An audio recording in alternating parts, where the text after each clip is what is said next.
There we go again. This should be live, but not public. So let's get this public and we can start the video. How do I go public?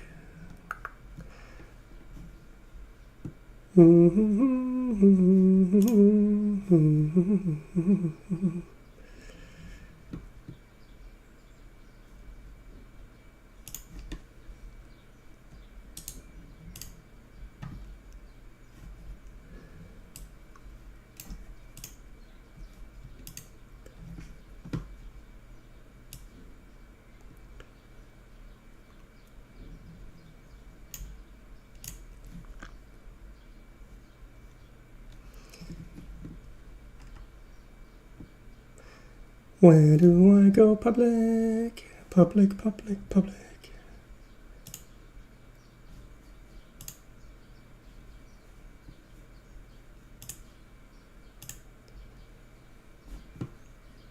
Huh. I thought I figured this out, but I will have to Google how to make my live stream public.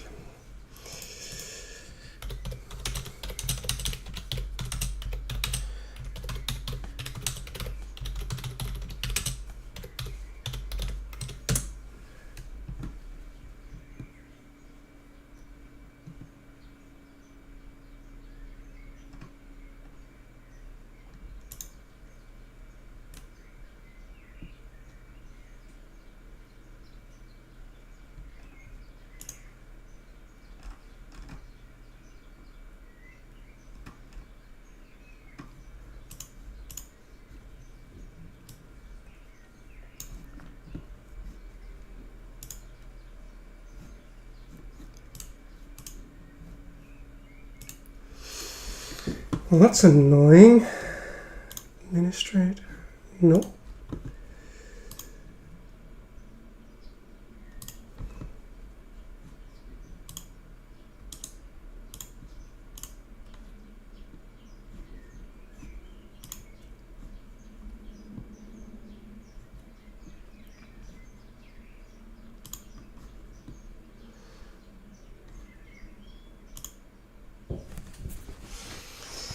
See if I go in with my phone, if I can see this.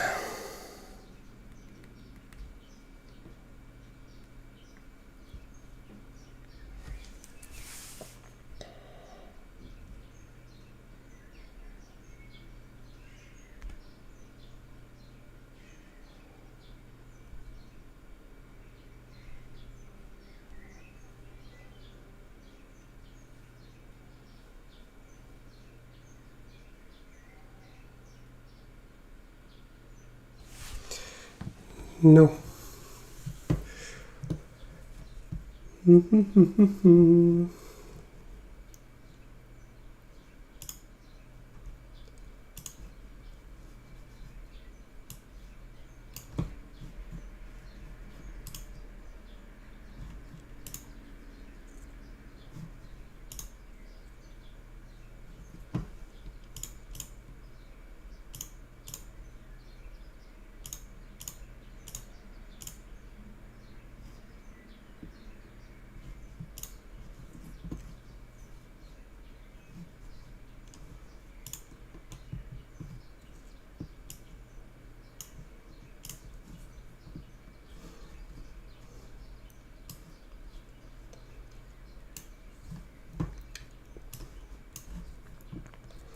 Well, this is a boring stream. As long as I can't show it to anybody, it's not really gonna do much. I found this the last time. Why can't I see it now?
Alright, third time's the charm, I hope. I'm still not sure if anybody can see this. Maybe I'll just write to Twitter if you can't see it, that you should let me know. And then I'll start the video, or the stream, and the demonstration. So 1 moment as I post on Twitter.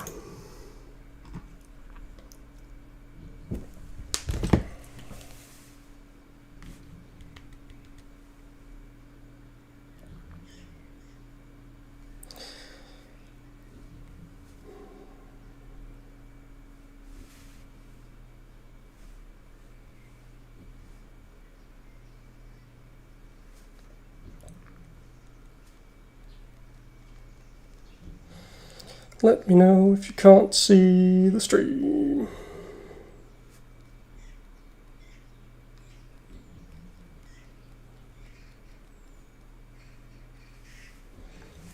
Done. Just testing if I can see it myself.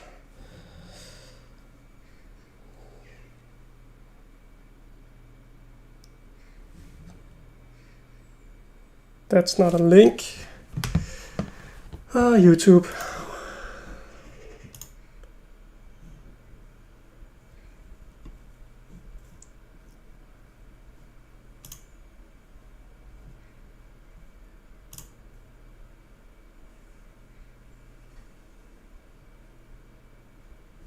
How do I share this thing? Share.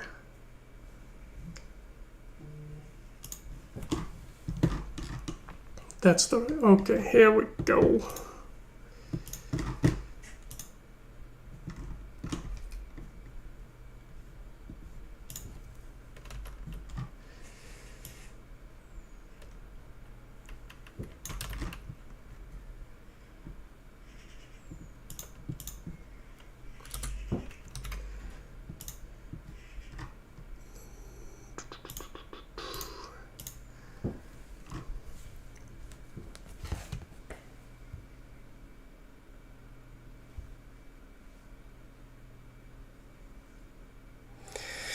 Okay, the video is private. Bugger, bugger.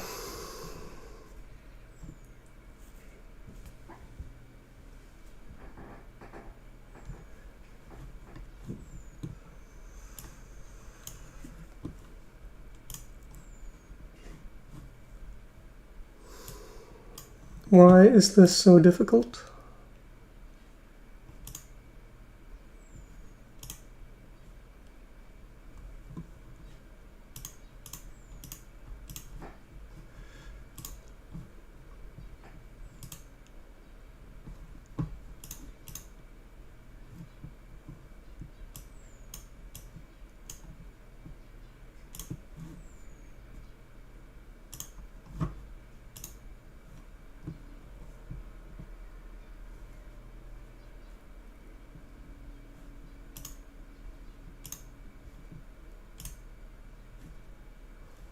Okay.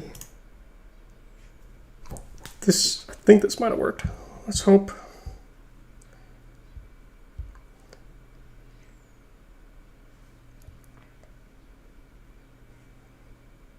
Yes, and it's live.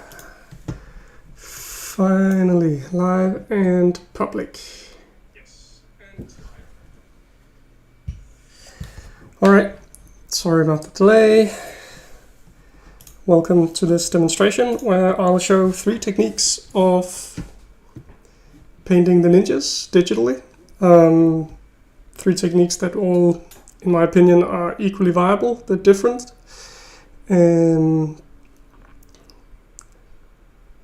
But they all got something to offer. So first let's get a bit of a background on.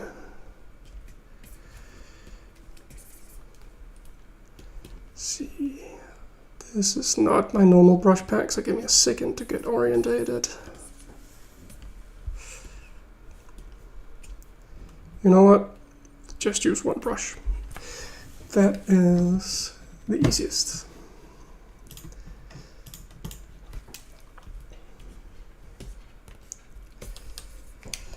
Sorry as I shuffle the mic away so I don't knock it while I paint.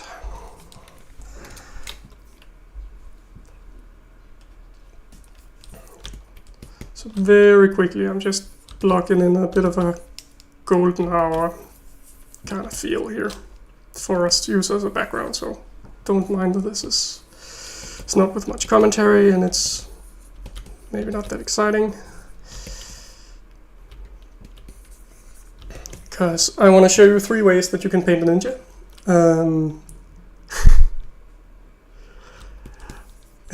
the first one, I'll be demoing the old man himself, Wu, Master Wu, and that'll be the one that I employ the least digital technique. The second one, I'll be making Lloyd in a grayscale that I then color in later. And the last one, I'll be introducing the latest member of the ninja trainees, of course, Aaron, where I'll be using color first and then put on the light. And hello, Packed Animated. Very happy that you can join. And I think this background will do for now. So first, I'm gonna set up Master Wu in his training setup. And here, I'm not gonna use any blending, anything fancy from that Photoshop offers me. It means that I'll rely a bit more on my painting and drawing skill, but it also means that I can do this pretty much in any software. Like this is Photoshop, but if you're using a free alternative, or if you're on a tablet and you have a painting software that's just not that sophisticated, you should be able to do this. I'm using a stylus on a tablet, so it can feel my pressure and the position of where I'm drawing. But here I'm only using a brush that then senses how firm I'm pressing down the stylus, and that's going to give me, the firmer I press, the more color, the lighter color. It's very, if you ever worked with digital painting, this is super basic stuff. So got Wu standing on a pillar, meditating. I think he's gonna have a cup of tea in his hand. What is his other arm gonna be doing? I think we're gonna look down a little.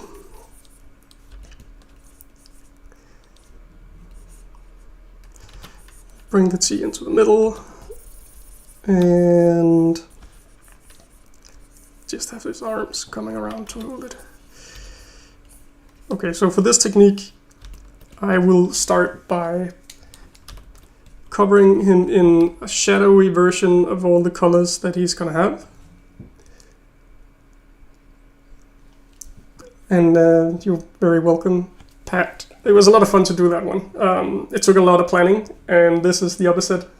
That I've done no planning except for think of a concept, and as it says on the tin, we're doing it live. So I hope it's gonna be good. So we have this golden hour lighting, which means everything is gonna have a bit of a more orangey hue, maybe all the way into the reds and purples from the blue sky that you can't really see in the image, but is all around like this darkish evening sky. And that I'm gonna blend into all the base colors as I start painting.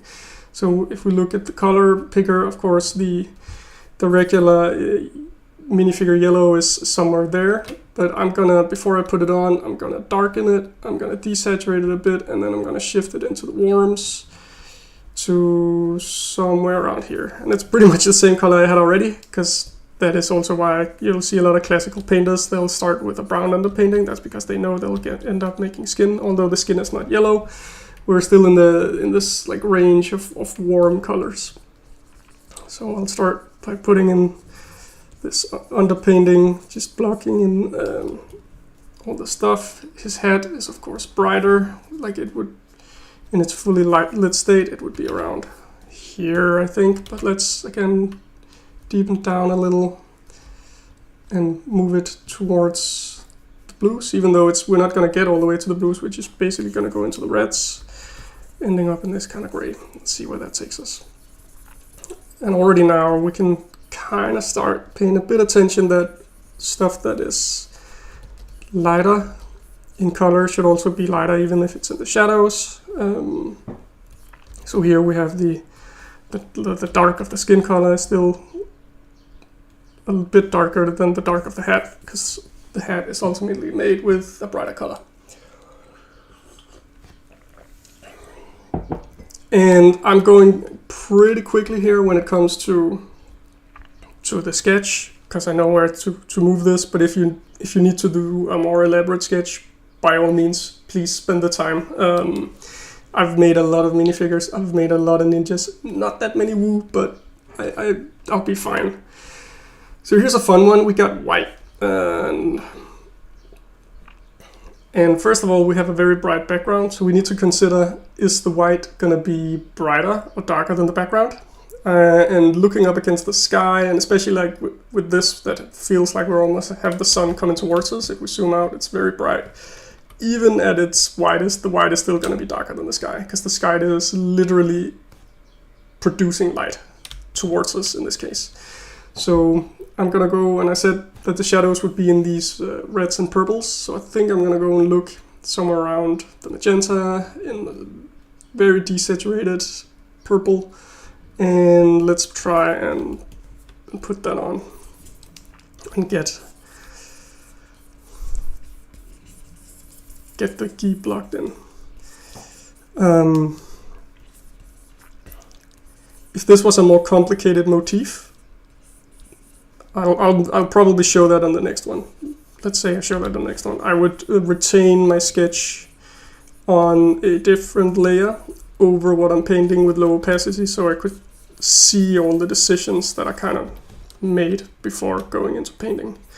As you can see, I'm just using the eraser to also trim away things where I don't think that the shape just matches. And of course, his key is pretty much all white. There will be details, but first I'm gonna block in pretty much everything in white. And I'm not using any, like, I just had one layer. I should name the layer. Let's call it Woo.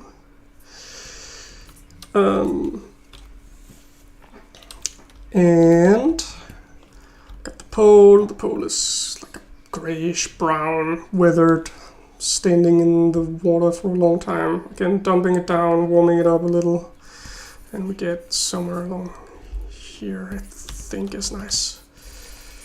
So why am I making everything too dark?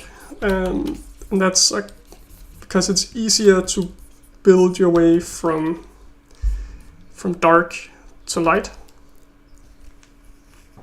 Yes, I'm blocking it like this, and then I'm rendering. I think for good measure, I maybe should have done a bit more of a sketch just for this demo to be more fair, but I will come back to that and do that for Lloyd. So we got Woo, he has his beard, of course, so we need to get that in there. But getting back to why I'm starting with the shades, it's easier to go from dark to light, because if you miss anywhere, it's just going to look like it was always in shadow, and it's kind of fine. Where if you start with a bright and then putting on the darks, anywhere with the bright will shine through and the shadow will be very jarring. It almost looks like he's going to have a regular human skin color, but that's not going to happen.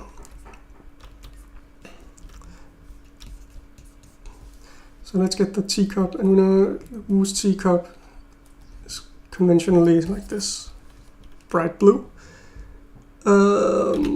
So again, pulling it towards the blues, the even deeper blues and the reds, pulling a bit of light and saturation out of it, and teacup.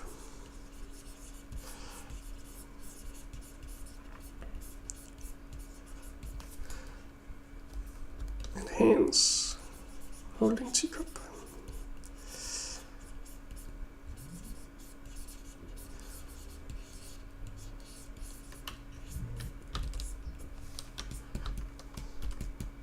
It's not too shabby.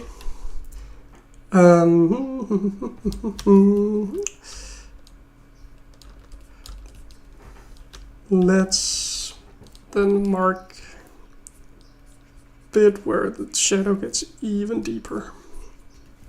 So that'll be under the arms. Gonna prepare here for a belt. And now I'm embarrassed, but I can't remember. I think that Wu has a black belt. In this painting he will. And I'm not sure if that's even consistent across all the depictions that we do of Wu.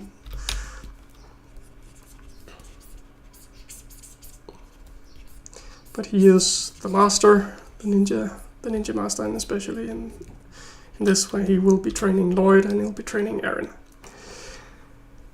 So let's get some details in on his outfit. This, and I think I'm gonna make it a nice one and give him golden buttons.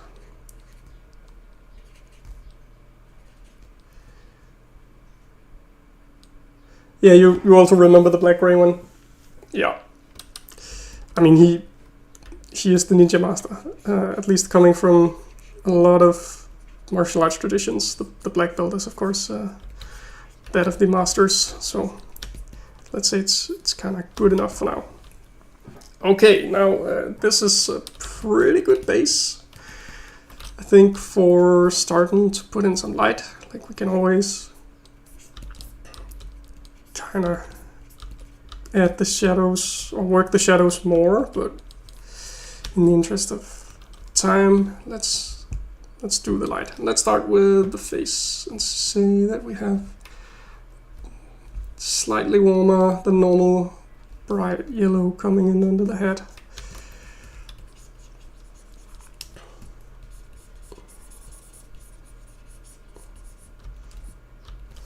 And then can make this where it kind of burns out right in the meeting between the darks and the light.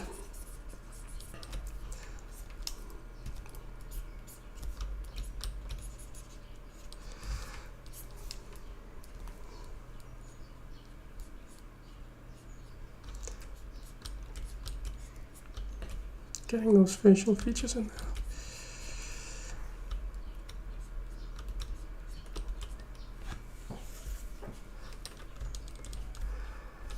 And then the head is gonna take a lot of light because it's, of course, a hat. It's supposed to take light. That's usually where you wear one.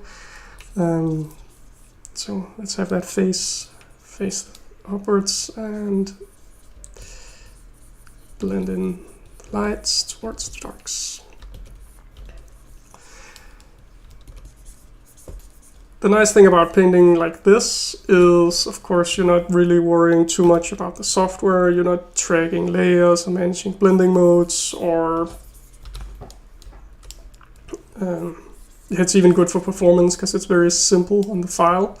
The hard thing is, of course, that this is it's almost like it's the closest thing you get to painting in real life, which means you have to kind of know your theory, the painting theory, a bit better for it to come out as nice as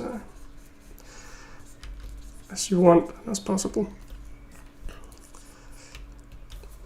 So one thing that you might notice is the brush is kind of giving me slightly random colors, and I guess I said that you could do this in any software. I don't know if all software can do this, but in the setting it's basically randomizing the color that I get a little bit compared to the color that I select. And it's like kind of weird, why would I want that? Why won't I just select the right color? But it just makes for an interesting texture that each time I put a mark, put color on the painting, it'll be ever so slightly different than the previous one. It makes the image more lively like that, but it's not mandatory. It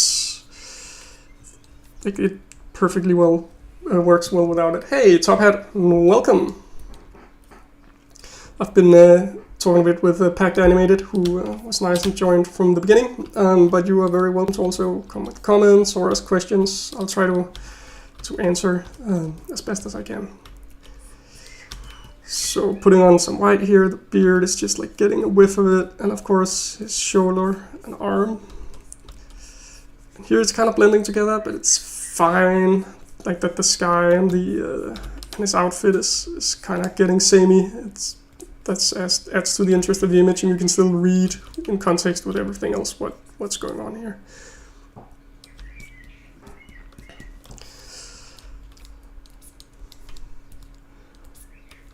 So this is where you can hopefully start to see it making sense that I made it all in darkness, because by just making these slight touches where I want the light to hit, it kind of just works. It's very forgiving, because it'll still just stay dark where I don't paint, and that's like, it's shadow, that's fine.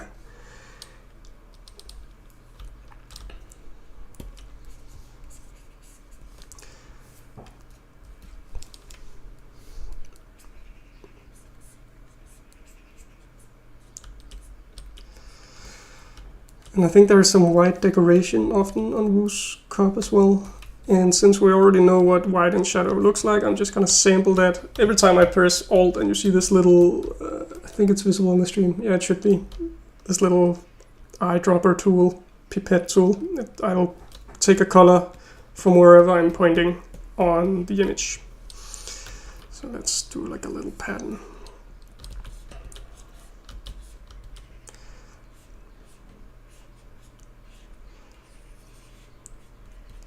And it's kind of keeping it kind of rough here, just insinuating that there would be something on his teacup.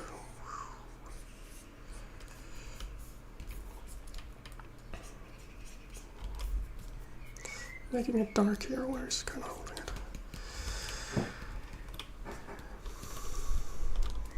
You can have some of the light spill in under the arm.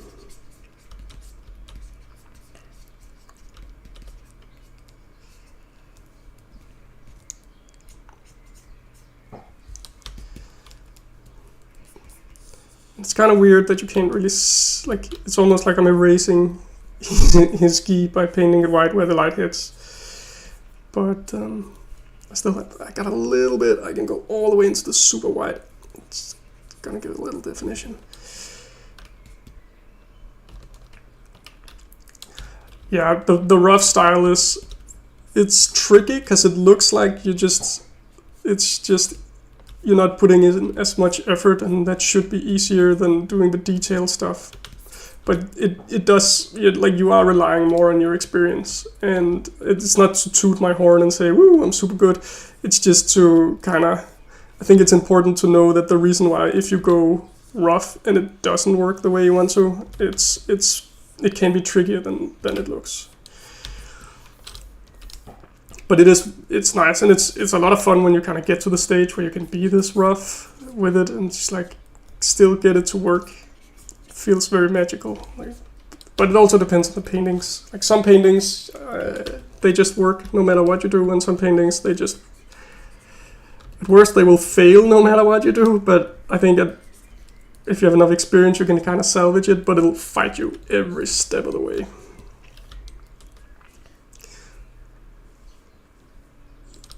Yeah, I'm like, so my predecessor Ninjago was a concept artist.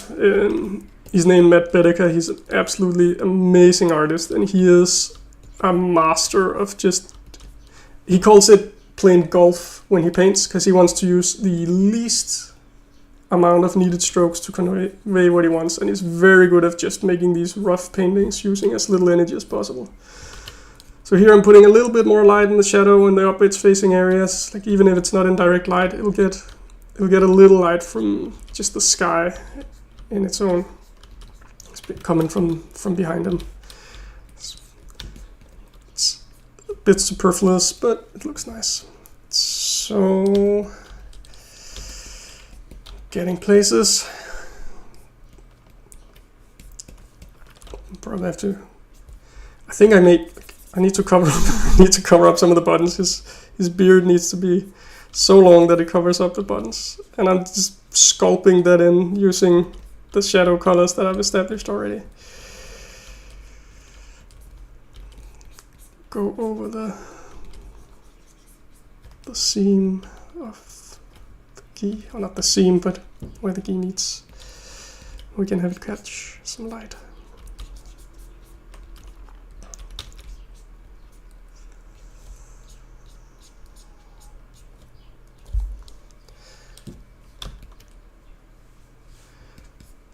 So here's a fun thing. So when you establish a pretty basic gradiating transition from light to dark as I have here. Like there's the shadow side over here, and there's the light side over here, and I got this nice gradient. I can then add the details of his, head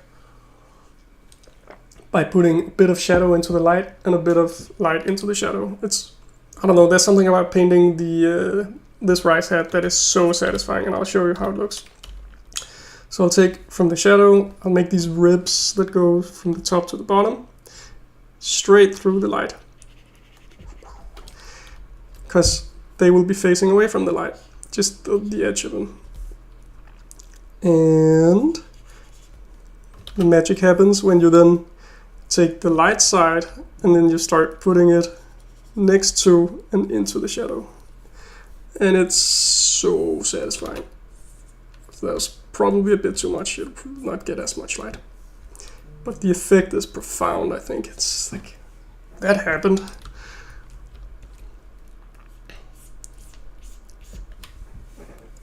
It looks like $1 million, but it's so easy to do once you have that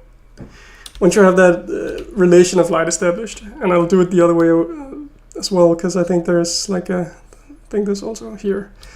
And I'm looking for a surface that faces the same way as the surface that I want to portray. So that little piece of line that goes here has the same direction as the edge, which is facing us. And I'll just sample that.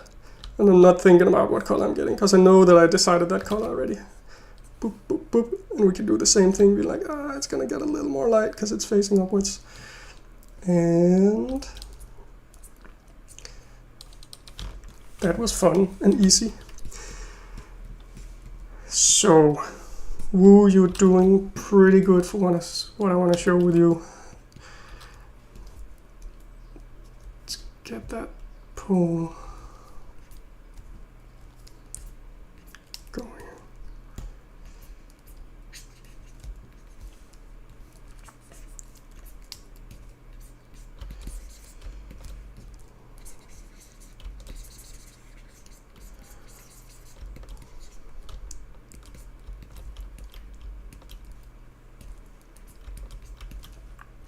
A little bit of shine.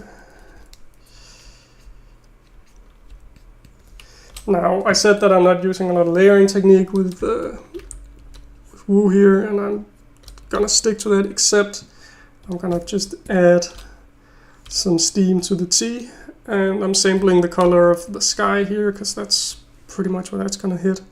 And then I'll see if I can make this.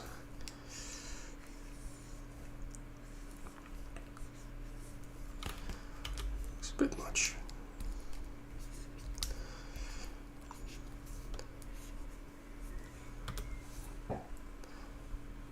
So far I've been using an eraser that completely erases everything that it touches, so there's no transparency in that, because that's very handy for kind of sculpting I call it, but like controlling the silhouette. If you want to make changes to that, you can just like cut away a thing. But now I'm gonna use the same brush that I've been using for painting for erasing.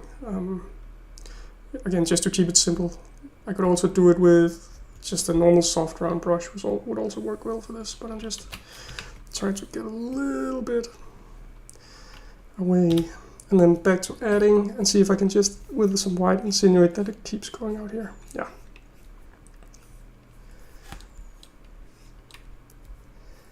It's nice. I think that'll work.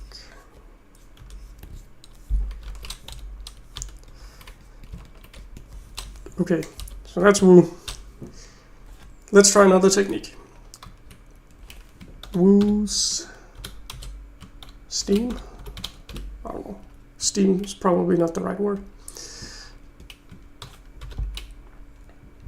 Now for Lloyd. So Lloyd, I'm gonna do a completely different technique where I'll make all of it in black and white, and then I'll add the light. So we're using more digital painting technique here, but we don't have to worry about light and color at the same time. And that's gonna make life easier for us in a different way. And I'll try and make a sketch that's a bit more elaborate and use that. Lloyd. Let's make his pose just like a little worse. He's getting good. He's getting good. And if you have had the time and the opportunity, I know that it's not out everywhere yet, but if you've had the time and opportunity to watch Dragons Rising, you know that Lloyd is getting pretty good. But he is no Wu, so his pose is just going to be a little bit worse.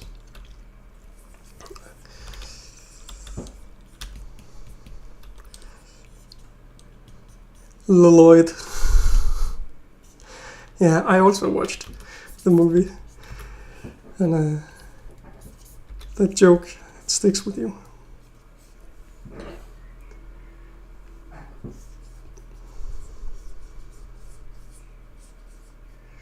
Also, welcome Sammy. Just saw that it's your first comment.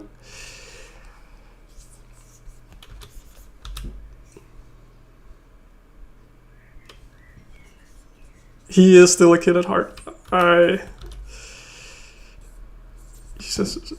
he's come a long way from the kid that would set up a master plan to steal candy from the village. I need to remember how. Did I paint? No, I didn't paint Lloyd with hair. Just looking into the good old Google for Lloyd's hair, because I can't remember how it exactly looks. So this is me staring into the void of a browser window. There we go.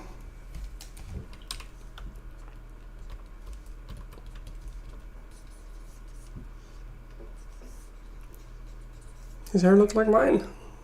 Should have just looked in the mirror. Well, I guess mine a couple of months ago before it got this long.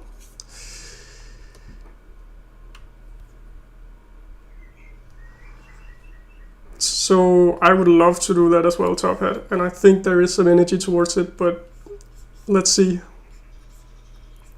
There's a lot of things to take into consideration when getting stuff out like that.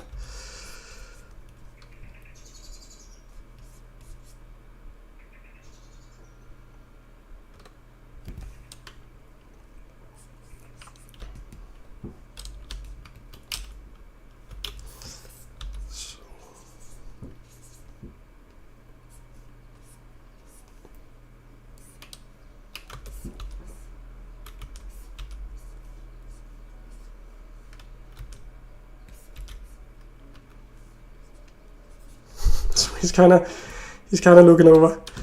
Ooh, what are you doing? I'm totally meditating here. I'm not checking your stuff. So this is a nice rough first pose. So let's just. I promise that I do a bit more of a sketch. So I'm gonna take this layer and reduce it, and then clean it up somewhat before doing the.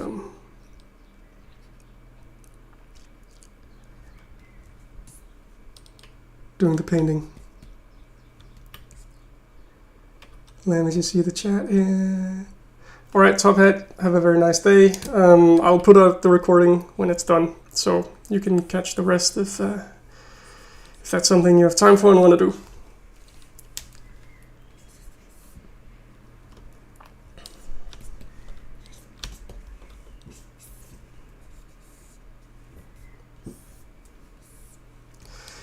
And for they are just training. It's either morning or evening. I guess it's evening since I went for golden hour. That's happening in the evening.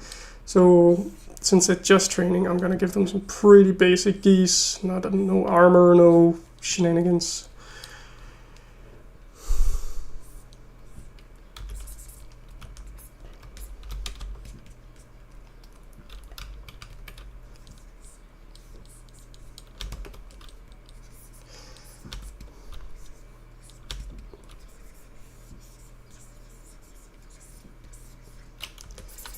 And this is generally the finest level that I'll sketch something that doesn't need line art, and I really do not do a lot of final line art. I'm a concept artist, so as long as the idea is there, I've done my work, and it'll move over to graphic designers and other people to finalize depending on what it is.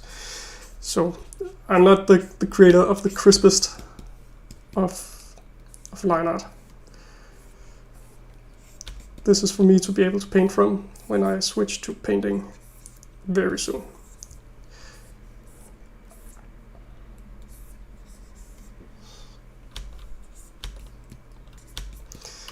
One thing that's useful, like these blobs, they're very helpful in placing the hand, but then they're not giving me a lot of information on how to render them. And I think I want them to be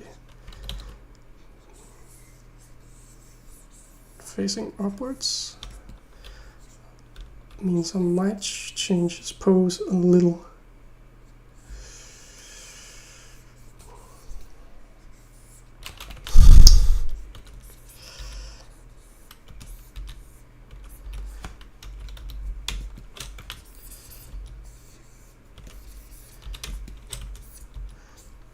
Just smiling at that sugar high comment. Yeah, he was a bit of a rascal.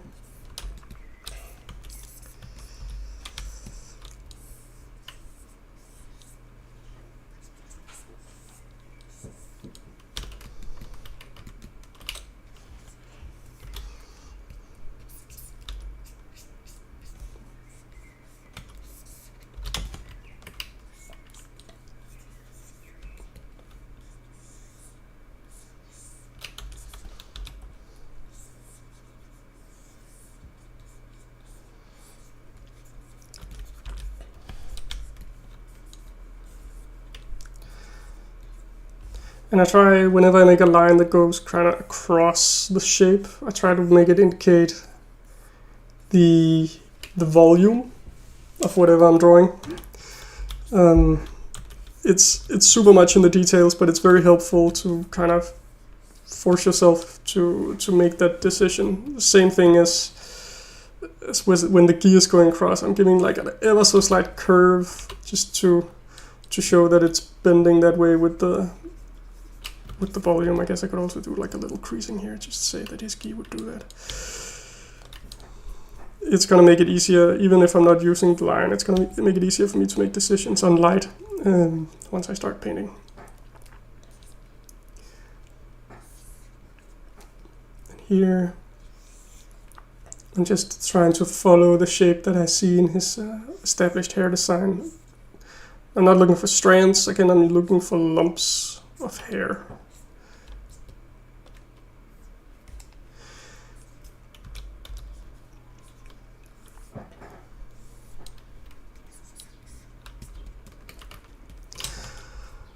So when you say it's coming off too thick or too thin, are you meaning if you're making something like really big, like the volume of the minifigure in the, or like the arm that I'm working on here, or is it more if you want to show that, for example, the I think called the lapel or the little fold in the key here, how thick that is? Like you could make it really thick if you did like this. It would look like it was very thick, and of course you could have a lot thinner. Is that the thing that you're kind of fighting?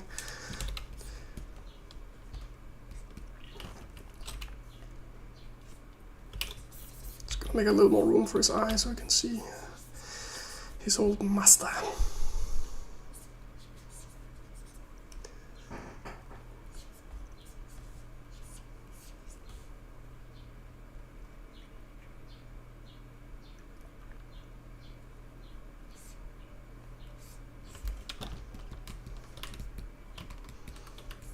Slight smile, yeah, that's nice.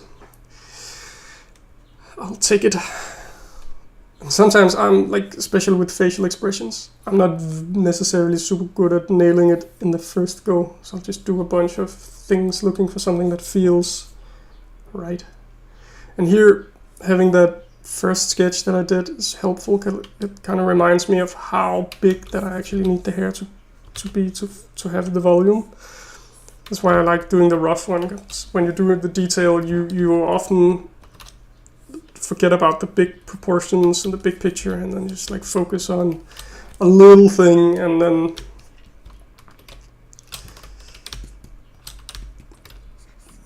you might miss out on how it should look.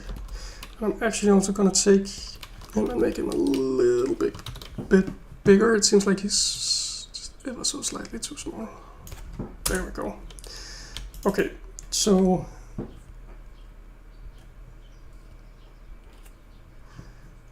I'm gonna put the sketch in a folder, call it Lloyd Sketch, and then I'm gonna make it see-through like this, and then let's paint a black and white version of them.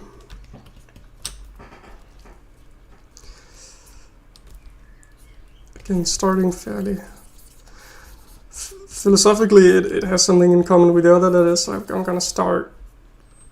Actually, I'm gonna change my mind, and I'm gonna start with a midtone, and then I'll do it that way. So now I'm just getting in his silhouette, because then we'll use some different techniques to get in the detailed lighting and the overall lighting. And the detail, it's like the folds of his hair structure, and the overall is of course the entire figure and how it's lit from his right hand side and more in shadow on the left.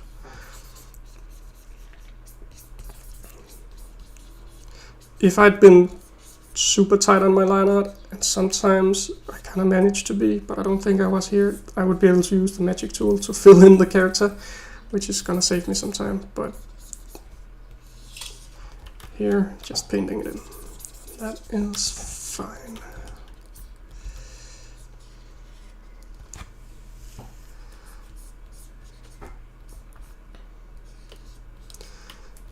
Also, by the way, Sammy, when I had to draw his hair just now, I definitely pulled up a picture so I could see what it looked like. It's just on my second monitor, so I don't think you can see it.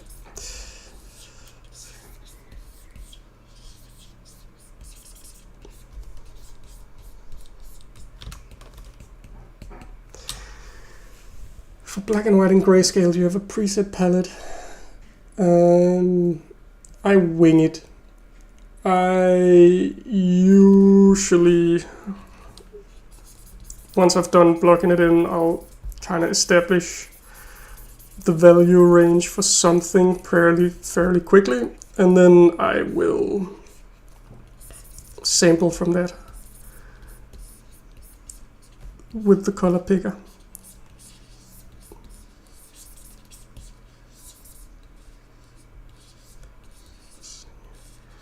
They have so thick legs, these minifigures, so.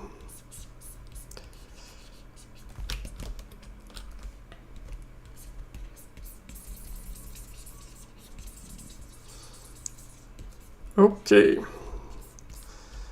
It's pretty good. So now with like it's not black, it's like 25% light, I guess, or what is it called? It's called 25? Yeah, 23%. I'm looking at this number. Like I said, 23, 25. But like somewhere in the middle here, I'm adding crevices into the sketch anywhere where I've got like a pretty tight line of dark.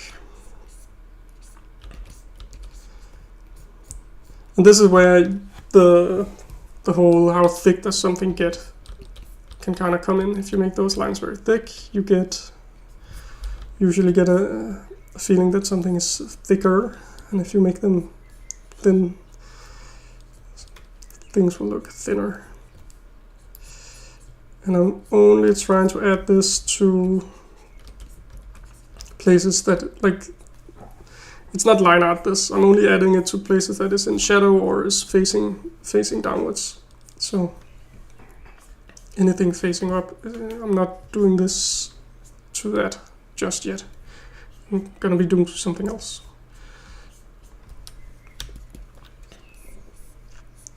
But this is primarily for things that will have like a hard shadow edge, because then I'm gonna do the soft one as a second pass. And that way I'm thinking in two different ways, and I'm just using two different, like I don't have to switch brush or setting a lot. Because now I'm thinking in these details and I want to preserve them as soon as I start blocking in some overall soft light. And I don't know how much you guys paint yourself, but if you've ever done digital painting and have ever found yourself on the internet, you might have been exposed to the idea that soft brushes are right or soft brushes are wrong, and only hard brushes are right or wrong. And I am of the school of using both.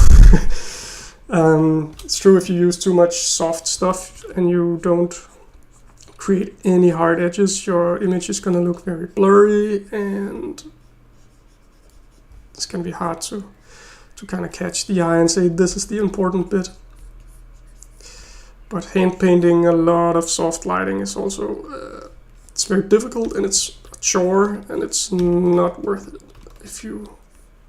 unless you're doing it to prove something to yourself or others, but it's not going to give you a better image. So on that note, I don't know if I have that. This is not the PC I work with for work.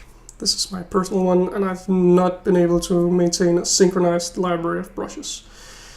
And I have this soft brown brush that has like a little bit of noise to it that I use a lot. But I'm not sure that I have it here. And that is... Oop. Do I have touch on? Don't want that. Okay, that's fine. I don't have it. I'll use the normal soft brush. That'll also make it easier for the rest of you to follow. I've done a little thing called, is it called alpha locking? I've pushed this little checkerboard box on my layer. That means I can't paint outside what I already painted. So if I just do a big line from one end to the other, it'll only land where I painted already.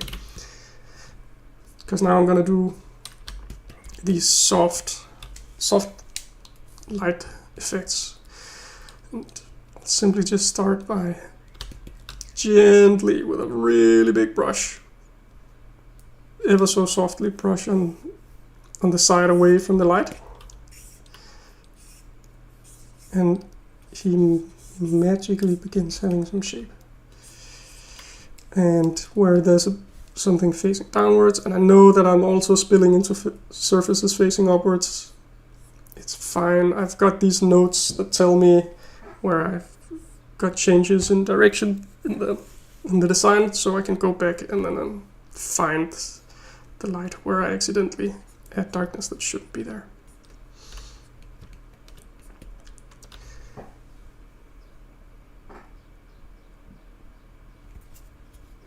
I don't know if that brush debate still exists. When I started painting many years ago, and like the whole thing with brushes, there weren't that many to choose from, I think, at the time. It was like you're either painting with the hard brush or the soft brush. And I think there was a tendency for people to immediately go and play with the soft brush the first time they ever sat down with a digital piece of painting software, because that's something that you couldn't do physically unless you had like a whole airbrush spray can kind of setup. Like getting that super soft gradient is very hard in traditional medium, so people instantly rush there and be like, oh, this is amazing. But of course, if you paint everything with the soft brush, you're just gonna have this blurry kind of mess, and some people never kind of figured that out, and that started the whole soft brush, hard brush. So this is getting places where I'm now going back to the hard brush, and then I'm gonna clean up all the damage that I just did. But I have so many nice little transitions and gradients and stuff like that now, so there's a lot more to work with than if I just stuck with having to brush out everything from the hard brush that I started with.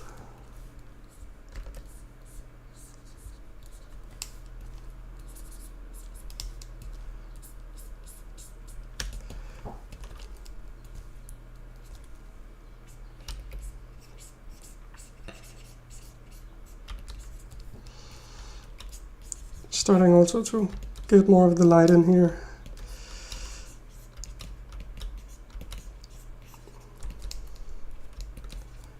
and I'm sampling all the time. Like whenever I'm moving somewhere and I want to blend, I'm sampling the colors, so it's going very fast. You've probably not been able, like whenever that little ring flickers, that's me sampling.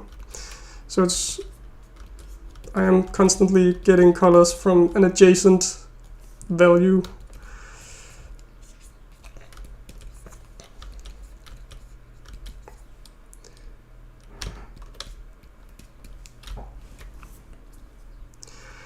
Now, I don't want to go too high up in the whites when I'm doing this, because I'm gonna put color on, and that'll start like acting funny if it goes all the way into the white.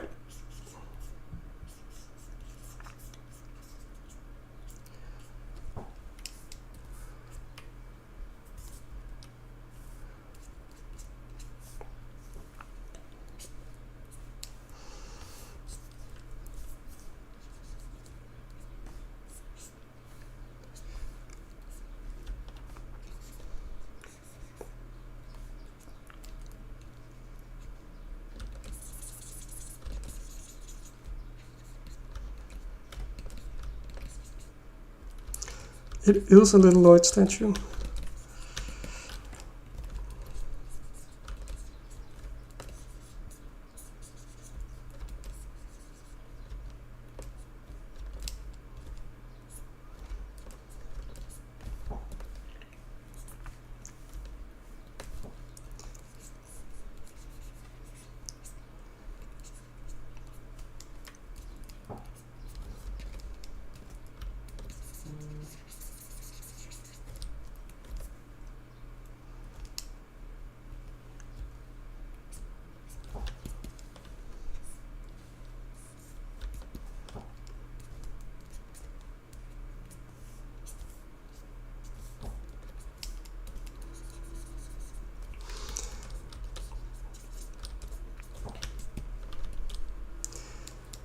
Now, of course, one could argue that I'm making the torso a bit rounder than what a minifigure actually has. It's true, but taking some artistic license. I think it still looks enough like a minifigure that it's kind of fine. Gonna disable alpha lock because I don't need it right now, and some places I haven't made the sketch fully opaque, and that makes the colors kind of, oh, not the color, but the painting behave kind of weird.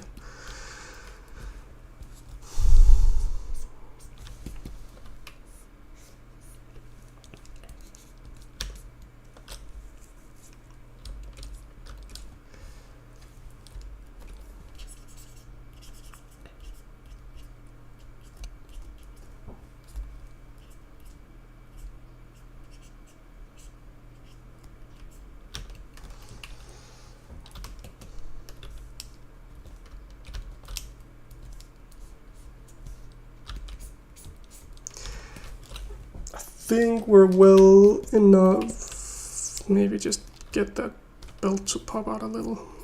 But other than that, I think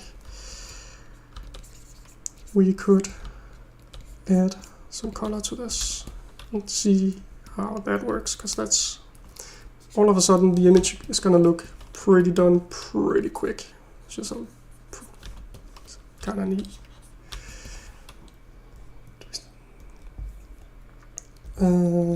Lloyd grayscale.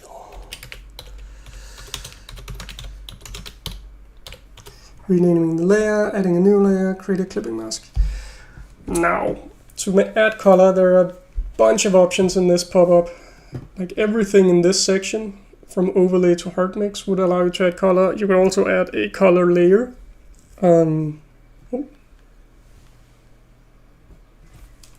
My screen just flickered. Are you still with me? Looks like we're right. And I like to use a horrible blending method called hard light. And the reason why it's horrible is that it can do really crazy things to your... oh, that's good. Thanks, Pact. It can do really crazy things to your colors. But if you're careful with it, it'll allow you to do things that you cannot do with overlay and soft light. So I found I like hard light for adding in color, and then overlay for modulating. No, nothing crazy. Well, my tablet screen just flickered on and off. I'm sitting on a Cintiq screen, although one of those with monitor in it. So, but it's fine. So I'm adding hard light, and then I'm doing something kind of weird, but it isn't weird, and that is I'm making a perfectly exactly 50% gray base color on this. So now you can't see it. That's because when it's hard light is the neutral, oh sorry, gray is the neutral of hard light. But if I put it to normal, it'll just go gray. And this will do two things. First off, if you just paint on with the layer transparent, sometimes the blending will be inconsistent and weird. And if you want to use the color sampler, which I definitely do, it's not going to work properly unless the image is fully saturated with the color first. So I'm going to set my sampler to current layer, because I only want to get the colors from the layer that I'm working on. And that is because this layer is modifying what is good. Like now it gets technical. This is where good old woo, not so technical. Now this gets more technical. This layer is going to modify the layer below. And if I'm sampling for both layers and painting again, then I'm both painting the modification and the modifier on top of each other. So it gets double and things will run away from me. The colors will go weird and I can't control it. So by only sampling from the current layer, I'm only changing the modification and I'm only sampling the modification and not the modification applied. Not the best of explanations, I guess, but trust me, if you ever want to try and do this, you need to have to set it to current. To current layer only, because each time you'll color pick, it'll act up. So now I'm pretty much taking just the color of Lloyd's Ghee, and I'm gonna plop it on, just for starters.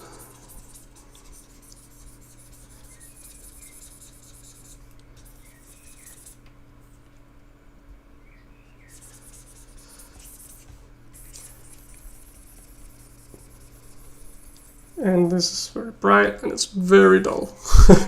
But now something happened and we can look at what happened and we can act upon that. Same thing with this pillar. I did a lazy job of the light on the pillar. Maybe I'll get back to that. Otherwise, I'll usually by the end of a painting, I'll just paint on top of everything again, using all of the stuff that I got from my previous work already.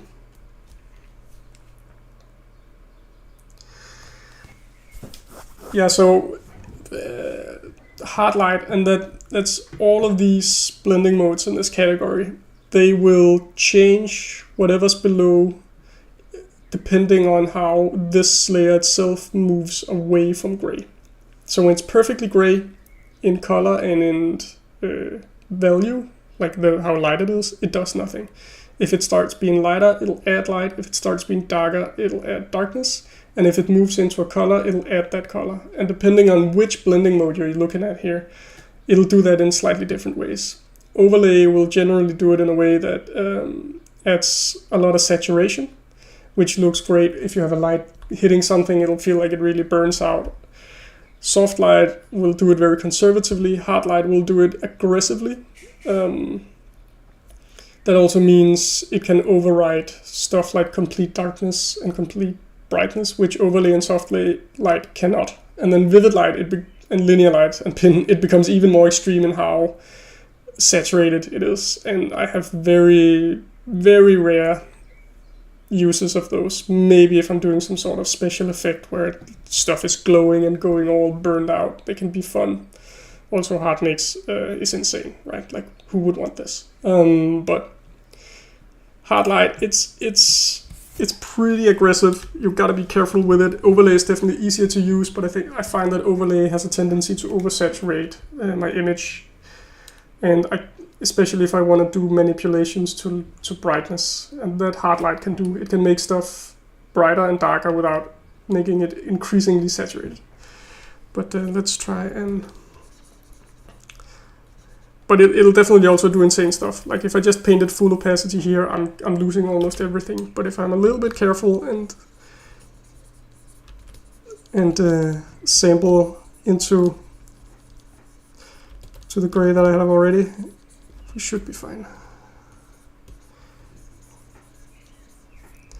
And again, if it changes the value too much, I'll move it closer to gray and just use the color. Like if I use this band in the middle, it should generally just add color without changing the light too much. So to get Lloyd's light, or hair, sorry, see how close I am to the actual gray, which is here. I'm not in the real color of things. I'm just finding it here. It's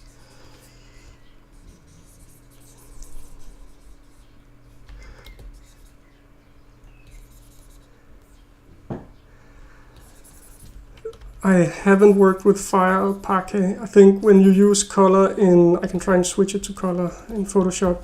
It gets very bland. And again, I can't do light manipulations in this. It'll only change the color and adhere strictly to the light below, which I guess can be handy. But with hard light, I can paint in more light and darkness.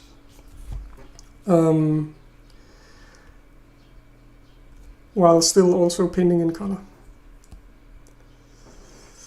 So here I want to create some color play, and it's the same thing I did with Woo. I want to go towards the blues and towards the blue in the coloring, which means when I'm in the yellow, which is so diametrically opposite of blue, I'll basically just move towards gray and maybe towards red, and then start putting that into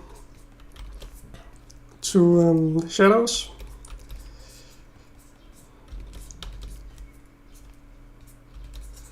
And this is where I can now, again, I'm both adding color and light now. Like I can control both, which is where this is starting to pay off,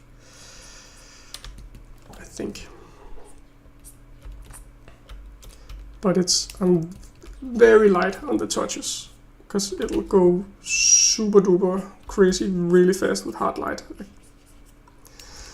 Overlay is a lot more forgiving, but it's less powerful. So your mileage may vary.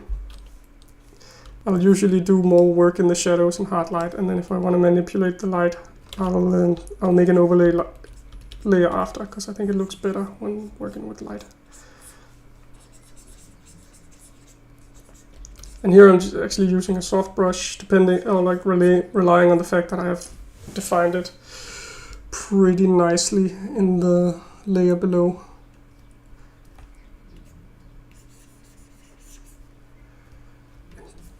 And I'll try different stuff out and see what looks nice.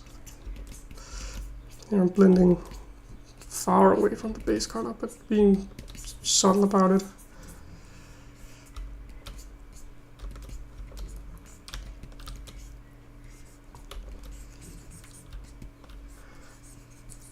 It felt oversaturated. I think the saturation is, whoops. I don't know what my monitor is doing, but it's having a ball.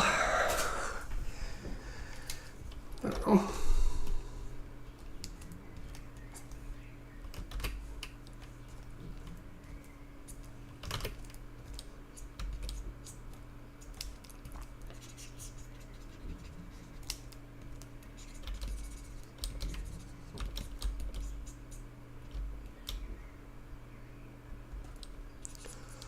So now with the base color established, I'm again working the light as well as the color, but I have a very nice foundation, one could say, that ensures that it's not gonna run away from me as easily, because whatever I do, I'm still getting that light sketch from underneath affecting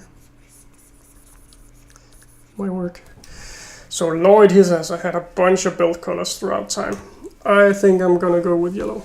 And I think I'm gonna go with yellow because Aaron is gonna be the last guy in this session. And he is, of course, yellow. And they are teaming up in Dragons Rising, and it's a lot of fun to see, and I want to make that connection.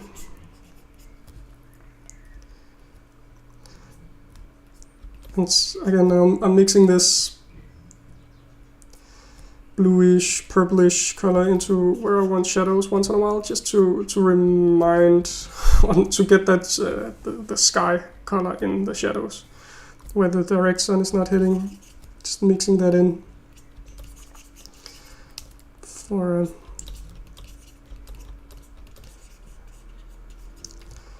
more vibrant color palette than just the base color.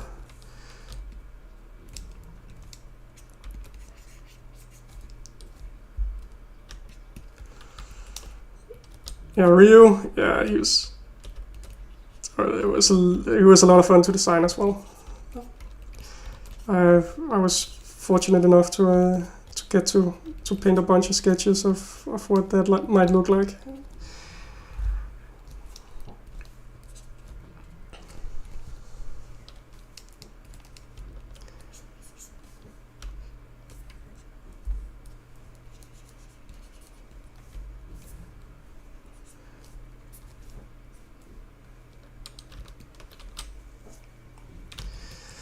Now, Lloyd, of course, has a face.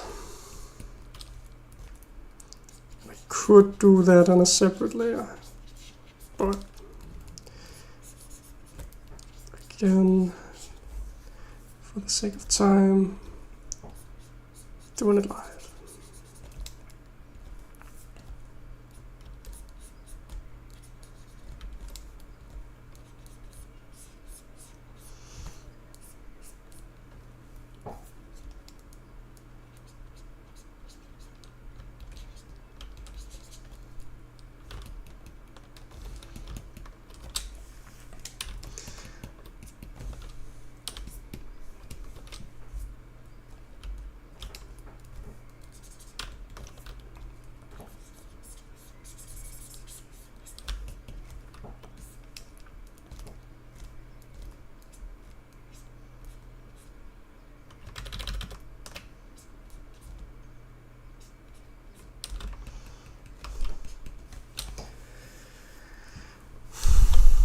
So this is not too bad.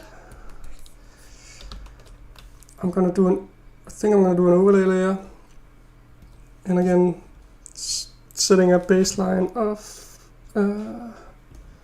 gray, the dome,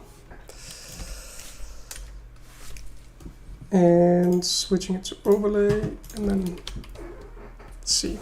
His hair is getting like a little bit gray, so I'm gonna push in some more color into that, I think.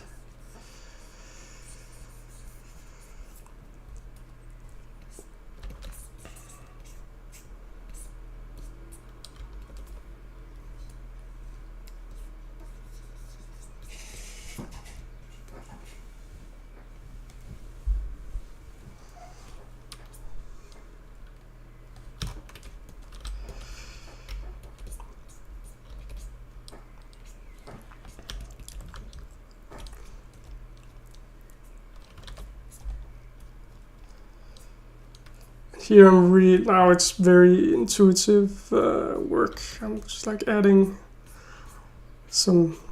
pushing the lights and pushing the colors of the shadow a little.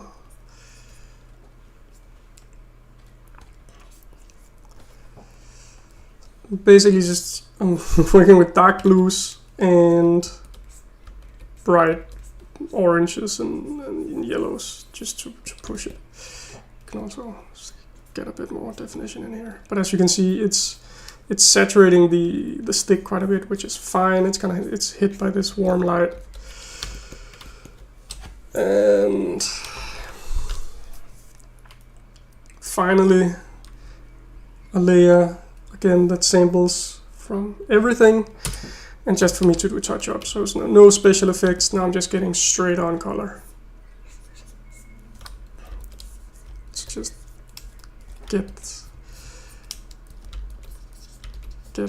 some definition and like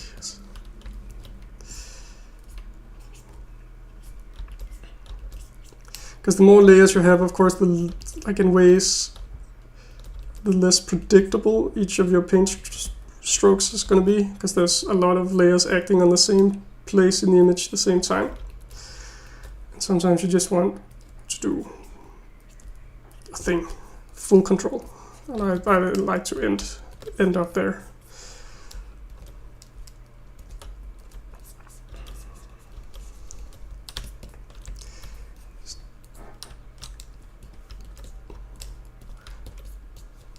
For example, the hand is, speaking of soft brushes and hard brushes, the hand is very soft. So with a hard brush and no nonsense, I can just get in there and get that cleaned up. Maybe find color that's get the color cleaned up a little as well if I think it's got a bit like muddy.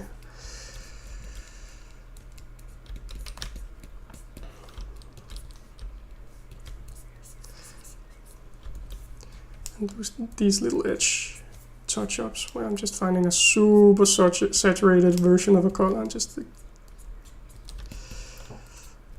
this tiny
Alright, I think I'm gonna let him sit there.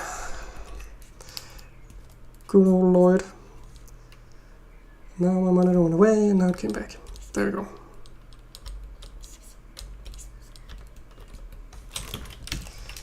Oops. Why save? Saving is for the weak. No, it definitely isn't, but it's fine. I'm sure there'll be a recovery file somewhere if this burns down.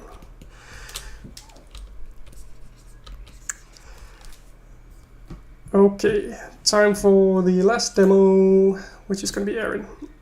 So Aaron, I'm going to draw the way that I actually usually draw for work.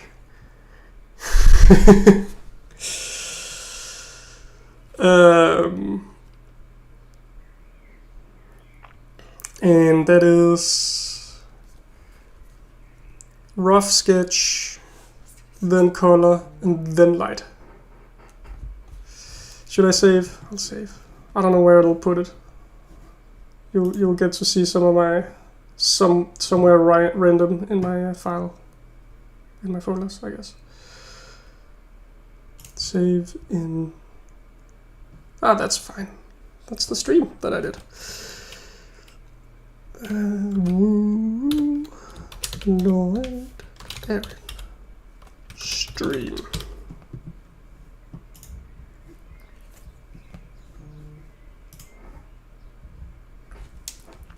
There we go. I mean, these paintings are just for the video, so if they're gone by the moment that I turn off the camera, then they serve their purpose. Okay, newest team member. He is maybe not so good at this yet. And I'm really just looking for pose here and trying to make him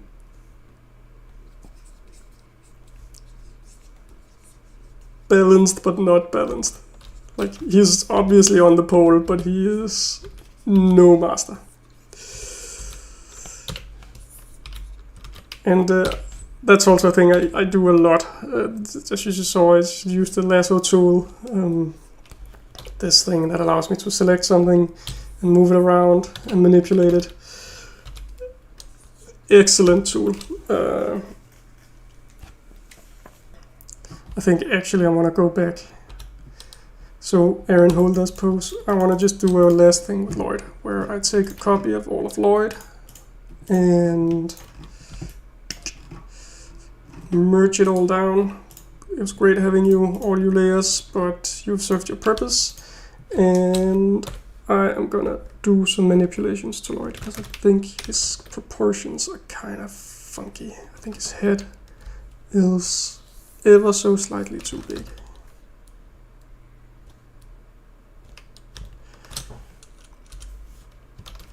And I don't know.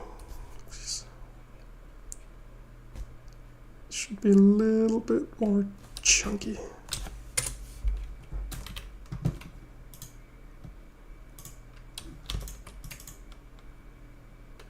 I like that. And I mean, this is my bread and butter. Like, doing these sorts of things is how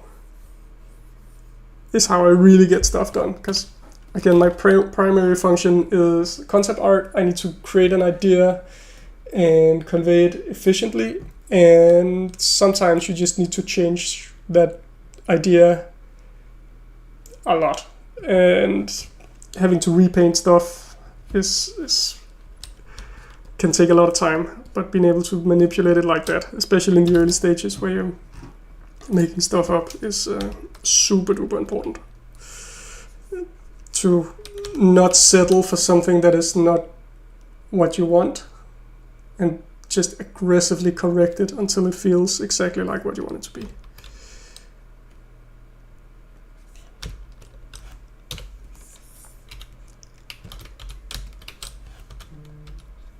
Yesterday I worked on a painting with some super wacky poses, and the more challenging the pose and the motif, like working on the big mechs or complicated dragons, being able to really change things up until they feel right is what needs to happen for you to be able to nail it and make it worthwhile. Because you can apply all of these painting techniques to anything, but if the design isn't that great, then it's pointless for me in my line of work.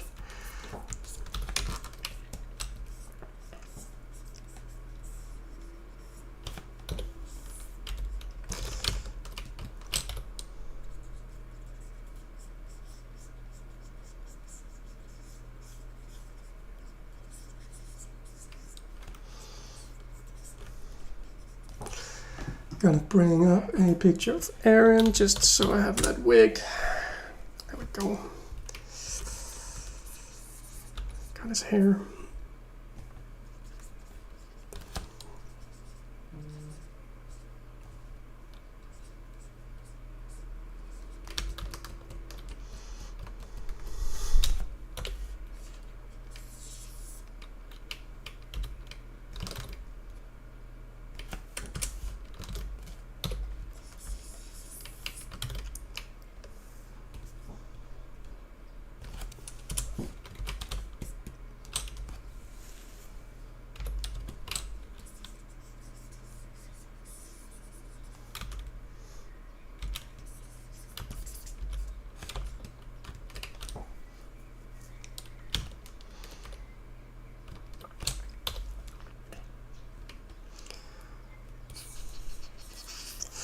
Let's see, yeah.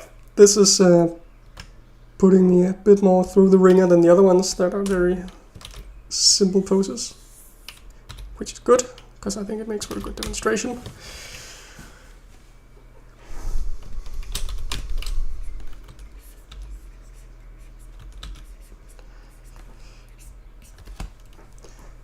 Let's do the same thing. I could probably paint him from here, but let's just get that line art in there. It's also an opportunity to maybe look at things with different lens, so to speak.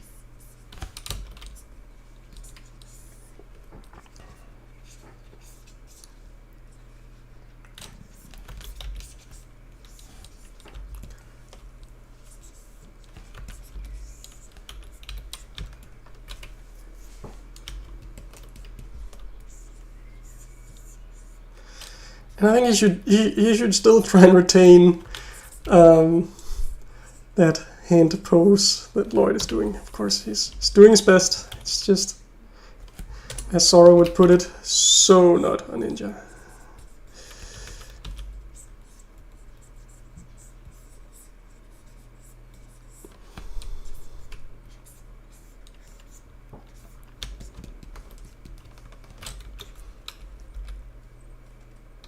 Little crab hands, yeah.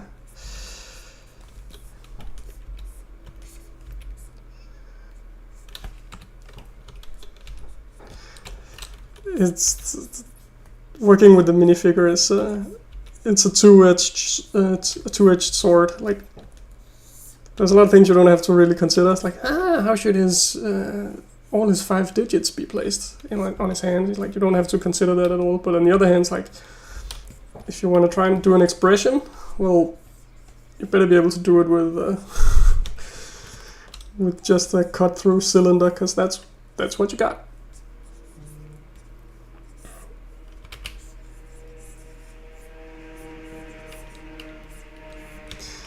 And it's honestly it's a pretty good thing for learning, that you have these limited means of expressing. Hey, welcome back. Yes, you got back in time for Aaron, our last entry, our last Spinjitzu practitioner, doing his best to keep up with the other two.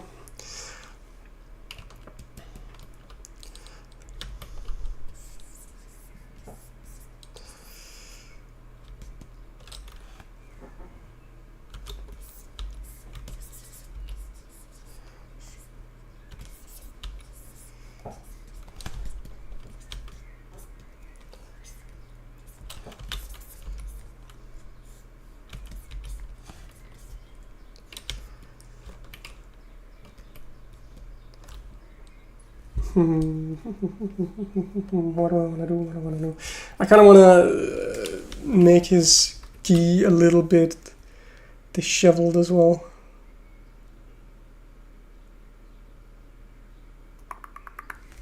Let's see.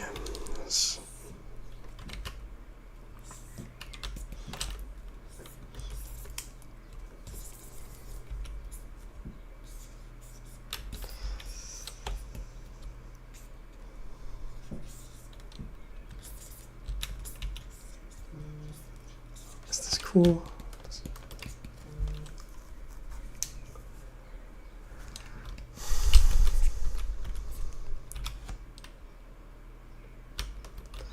Yeah, he might have overslept, right? I don't know, like, I can, if this is evening, or he's laid back from a pie baking contest or something. I'll be there, Lloyd, I'll be there, Woo. I guess he technically has never met Woo.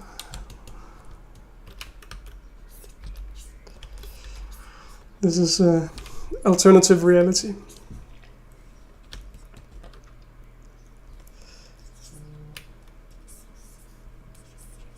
Maybe he's still wearing his hoodie over the gi. That's good. Like, a slightly more complicated design is gonna be good for showing some of this technique as well. So he's got his gi, but he's also got his hoodie, and it's.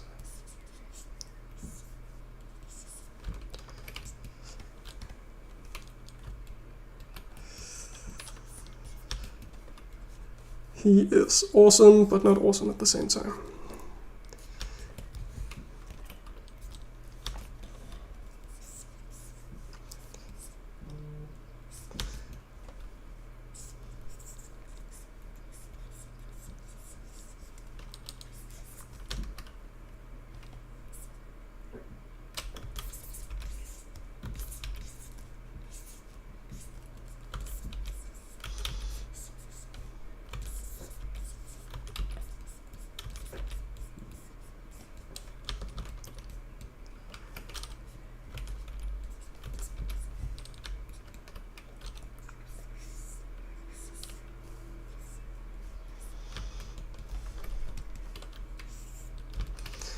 Yeah, I think this will do.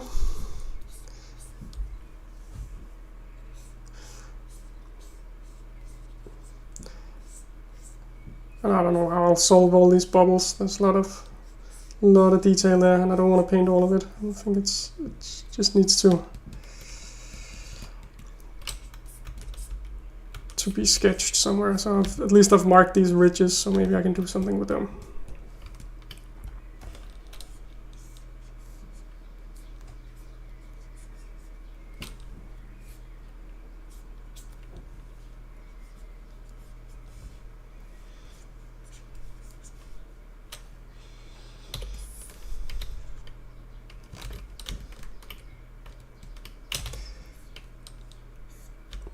Leg wraps, also just to get him as part of the gang. Oops. There we go. I don't know why the monitor keeps rebooting, but as long as it instantly works when it starts up again, I'm fine.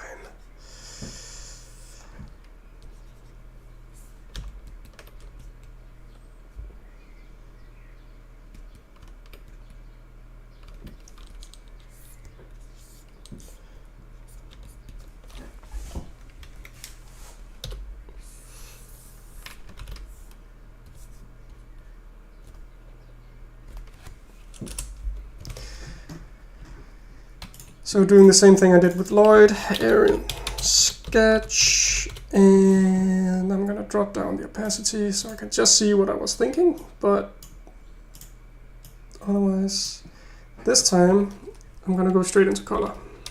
And it's just the base color of stuff. So here, which is great for when you're designing stuff, that you can actually see the colors that you're planning to pick for something, even when they're unlit.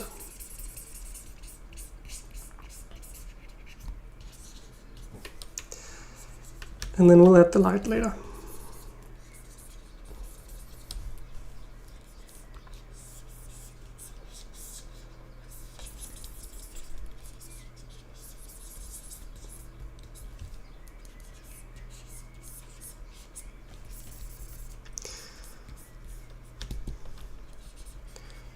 And while you do not have predicting the light with this is not as easy as with the grayscale, only thinking about color is usually going to give you a more interesting design, because you're not going to be persuaded to call it good enough by literally shiny lights when you're designing the motif character.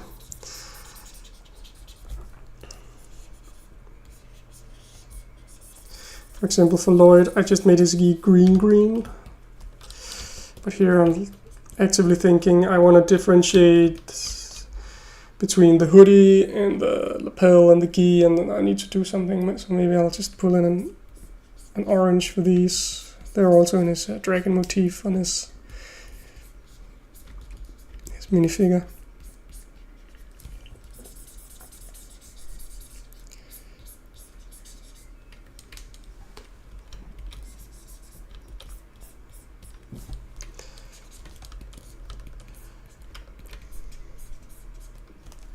I think he's wearing a green belt because he's studying under Lloyd. Can't. Just gonna check the image. Yeah, I guess it's the sand, what we call sand green. So the more desaturated one.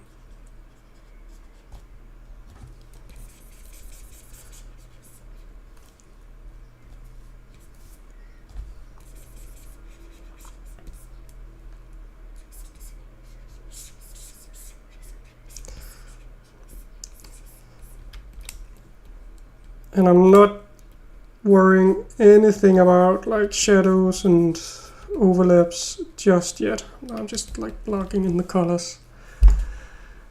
And maybe straps, I want to make them white.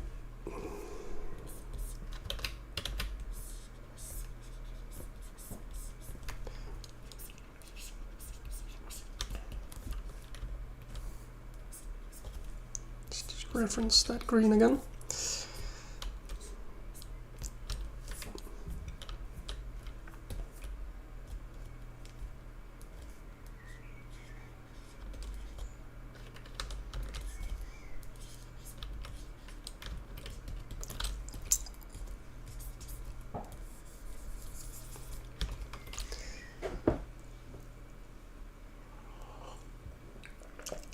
Oh, that has gone proper cold. Very nice.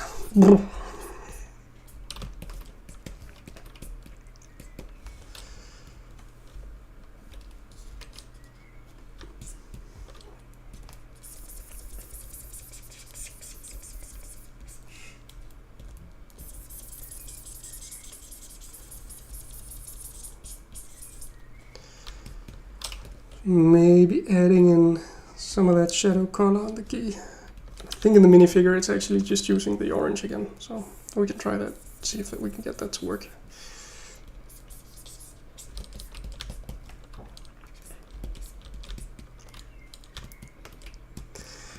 Now on a new layer I'll start adding in all the black lines where we have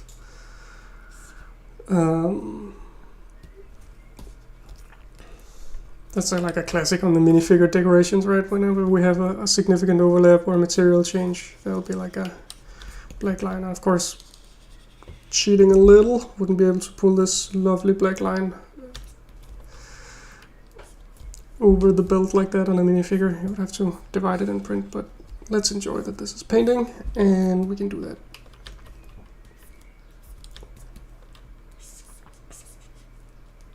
Oh. Waiting for the image to return. There we go.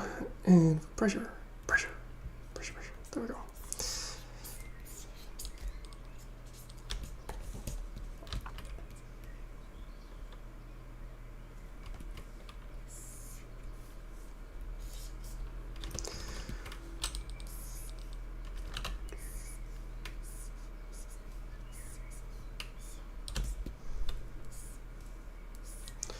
This is a bit of rehashing the line art that I did already, which in principle I don't like doing something twice without it adding anything meaningful to the design is just a waste of your energy. But alas. Oh, I forgot his hair and his hands. So going back to that.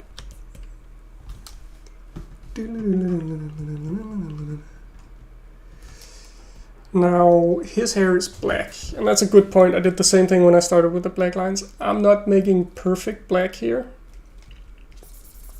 simply because light manipulation works poorly, if at all, on perfect black. So I'm doing something that looks black down in the lower register, and will get into the blacks when we start adding lights and shadow to it, but it won't start out as black.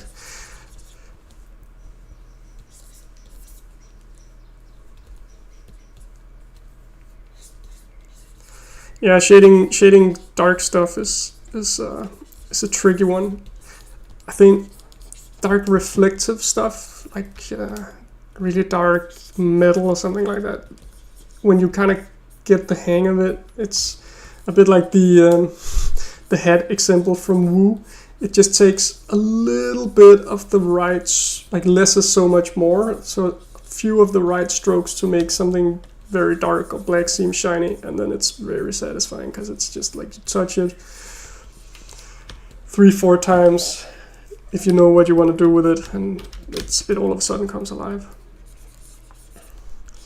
There's not going to be a lot of shiny stuff in this picture, unfortunately. They didn't bring their weapons and armor. They're just their skin and their geese. But that's another nice topic, making stuff seem shiny. And it's just as much about the dark as it is the light. Because the shiny comes when you have a high contrast between light and dark, and of course if you do reflections, that's also a feature, but when you're just doing a more stylized version, as I often do.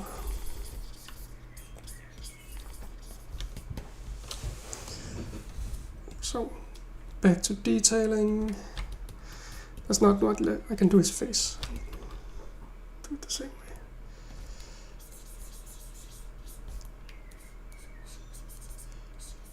And this is, unlike the other one that has transparency, this is a complete opaque brush. I guess I could have used it for blocking in the colors as well. Actually, I sometimes do. So why would I use a transparent brush to block in flat colors? But it does this little thing, you can see it here, where it's kind of off. It's not perfect, and that's charming.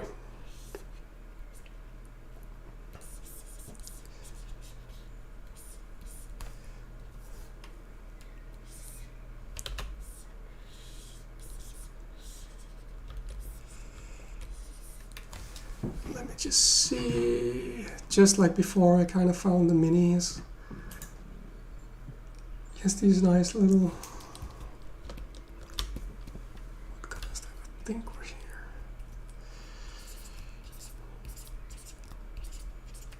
The stubble hair, and then some scratches.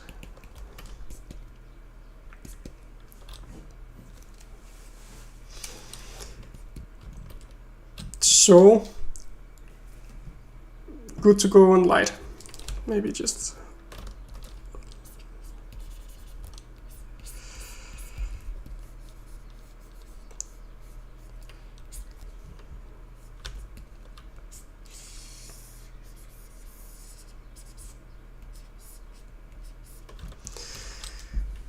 And I'm gonna do kind of the same exercise as I did when I did the grayscale for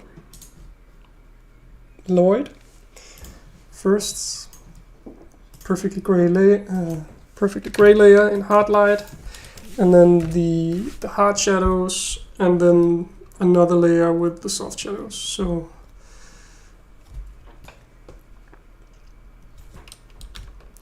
again, I'm taking my shadow color.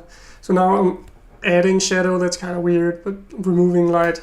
And I'm removing light, and then I'm mixing in this magenta purple color, which is what the color that I imagine if I could see more out. You can't see my hands when I'm just gesturing, but if I could see outside the picture, that would be the color of the sky, where you don't have the sun hitting directly or facing directly towards you and giving you that very orange hue. And it's gonna do, like, when you start mixing in purples into yellows, it can be kind of muddy. So that's why I'm like modifying it a bit. I like that the shadow gets more orange than it gets like olive, dirty yellow.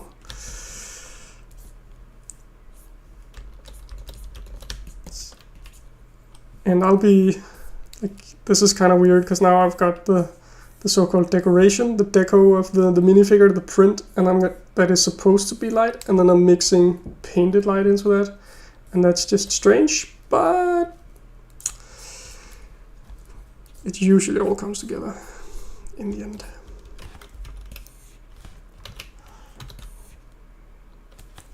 Why didn't it make a text layer? Well, probably fat fingered that one. Oh, I forgot something.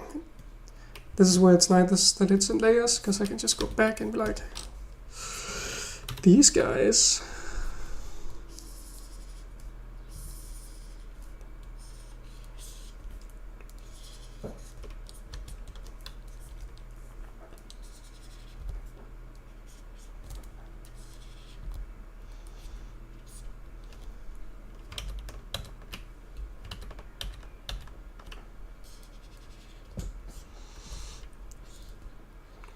And I am in some paradoxical realm where this is supposed to be shadow and light, and then I'm painting shadow and light over that. And that's kind of weird, but it makes it look a lot like a Lego minifigure, because they would have that, and that's kind of nice.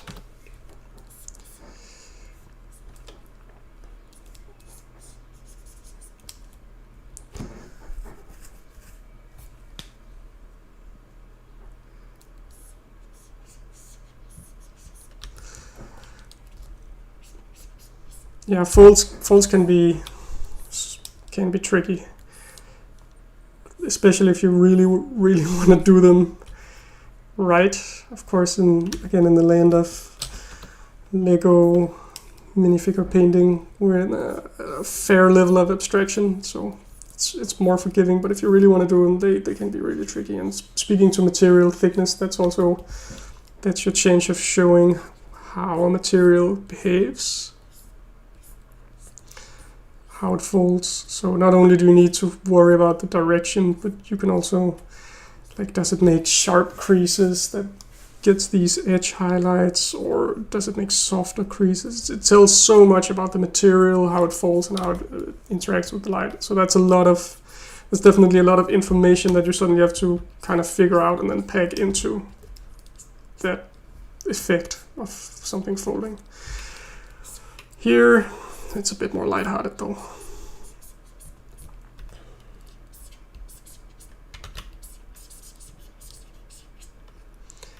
Fine, let's do that. I was just wondering whether I should do the shadow for the strings, because they are, like, I generally have another layer for that comes after, but since it's such a hard light thing, it's fine. Well, not hard light, but hard edged lighting.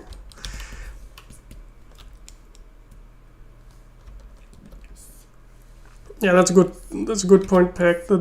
Look at your own stuff. Look at yourself as well. Like when you're doing poses and it's being tricky, just like go run around in front of a mirror, or simply do a thing and look at yourself while you're doing it. I looked absolutely phenomenal in the office yesterday, swinging a make-believe sword around to do some of these poses that I wanted to do.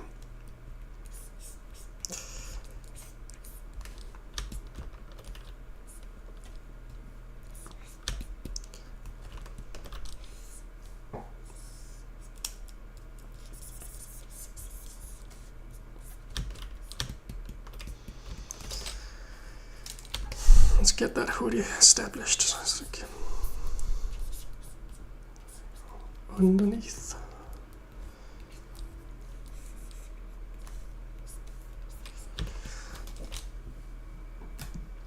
This was pretty good, I think. So now I'll make a new layer and I'll do the same, but with soft light. And again, I'm still gonna use the hard light layer blending. Whoops. But I'm gonna use a more overall look at the light.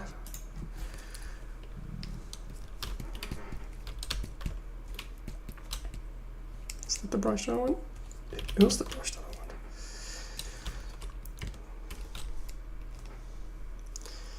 He's leaning a bit, which is gonna make his leg face downwards a little. We still have that light coming from the other side.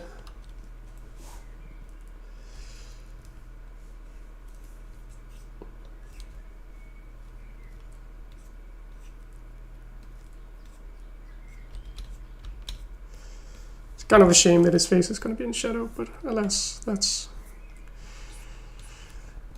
If I had planned my composition, I might have actually done it the light the other way around, because both Aaron and Lloyd are looking into the shadow.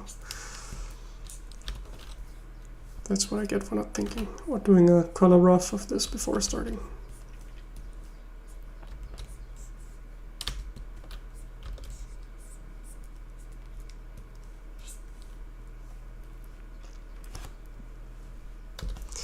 Here I'm gonna try and do a bit of an experiment. So I got the soft brush, but then I'm gonna combine it with a lasso tool, which is super duper hard, and be like, his face, his head is gonna cast a shadow like this.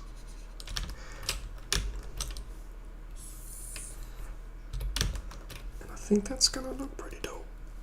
Let's try.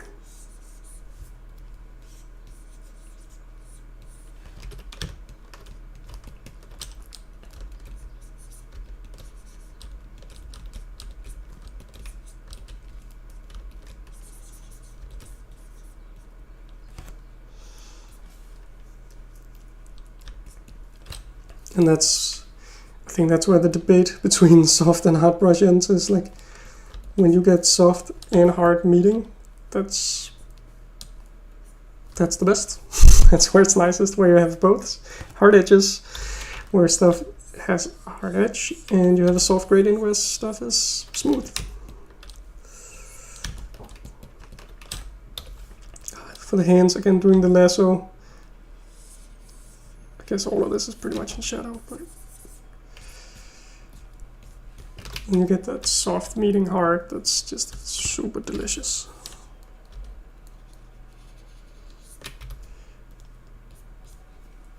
That's too dark. That is too purple. That's fine.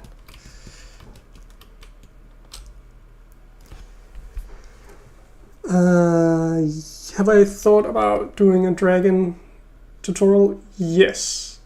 Dragons, mechs. I definitely do want to do that.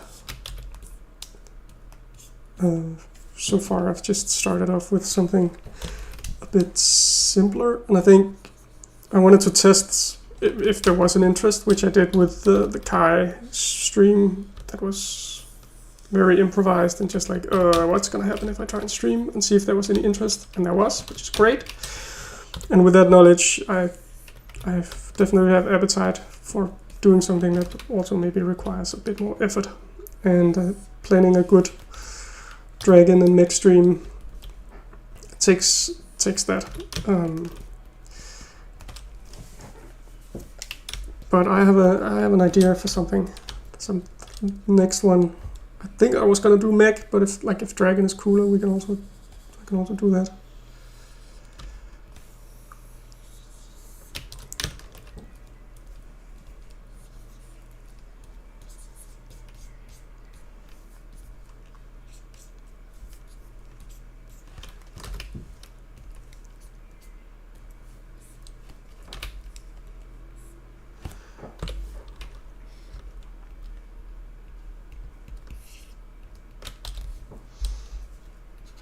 And with this, I'm hardly going above gray. I'm not adding a lot of light with this pass, because adding light and hard light it's just not super delicious. It does this very bleached, I don't know what it does. It takes all the life out of the color when you add light. I think it adds shadow, whatever you want to call it, in a fairly delicious way. But as soon as you add light, it's not great.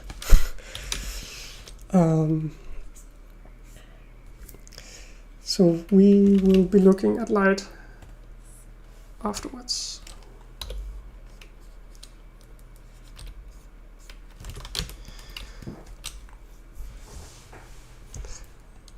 Which I think is now, it's pretty alright.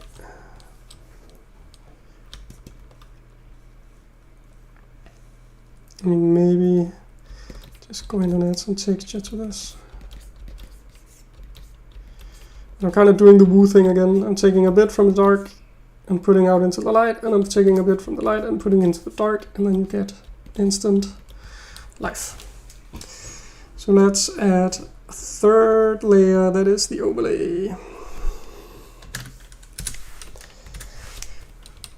which I'll use to add light and do like general soft manipulations of the thing.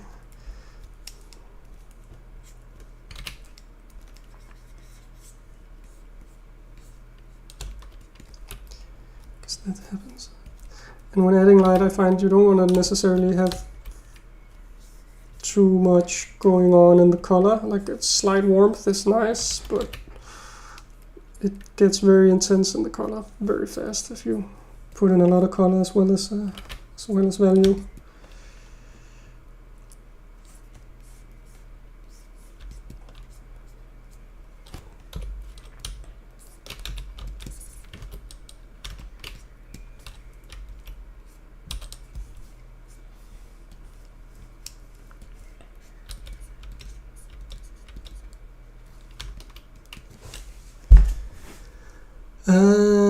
Yes, Tophead, you are very welcome to use this to practice with and see if you can can learn from that or repeat some of the things I did.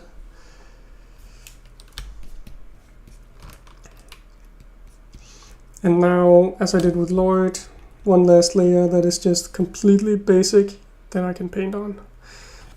Like sometimes if I'm doing a design where I want to change the colors, I won't do this layer, because right now I can actually go in and find the original layer and be like, I don't like this color, I could make you teal or blue. And it'll kind of work, which is pretty hilarious. But I don't need that now, and I'd rather just get a nice painting.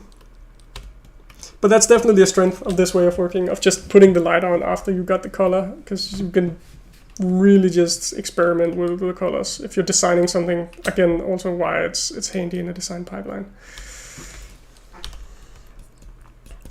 It got like very smooth, and it's, yeah, as you said, it looks so 3D, which, oh, it's kind of impressive, but it's also kind of fun. It's not my favorite thing if things look too 3D. Again, depends on what we want to do. So let's look at this hair. That's actually, we talked about hair, and I think I'm just gonna try and like do just wherever we're facing the light, doing these little spots. That's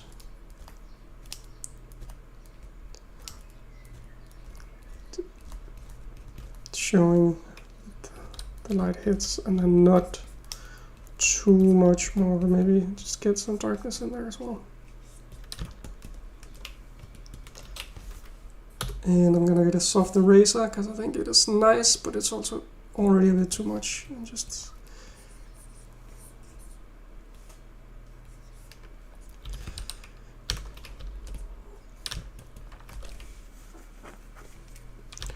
I don't think I want to do much more than that. I think this is where that needs to sit.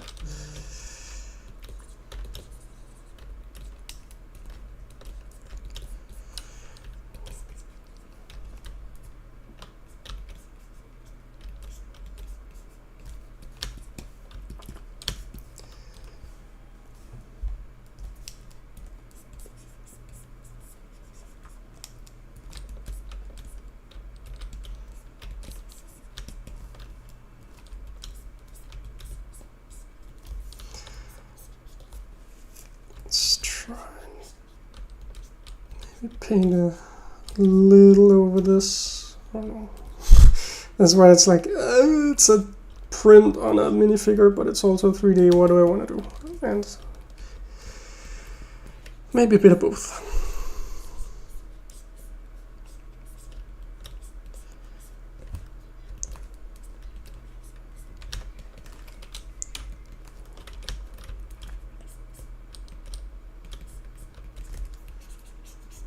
Blending away the line out in places. Also, double shadows are kind of weird, so I'm just blending those together. That means like if you add a shadow and then put another shadow on top, so it's like twice as dark. That's not how stuff works. If it's in shadow, it's in shadow.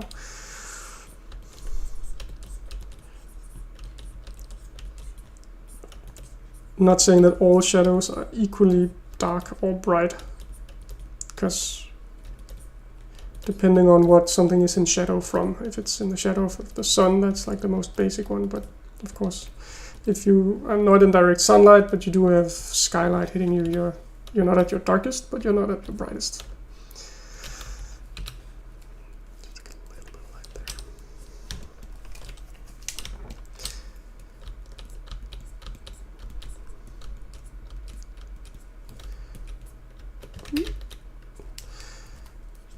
And looking for an edge, so like, that's such a nice effect. It's like, it's a taste thing if you like it or not. It makes stuff more painterly for sure, those unrealistic edge highlights, but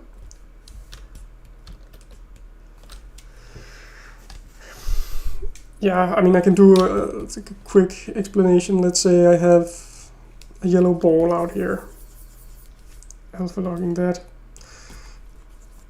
And then it is in in a place where it's getting some light from the sky that's outside of direct sunlight. So wherever it's facing up, it's not getting the direct sunlight. So one side is getting direct sunlight, that's the bright one, and one is not, because the sky is giving light. But if it's facing towards something dark, it'll still be darker towards the bottom.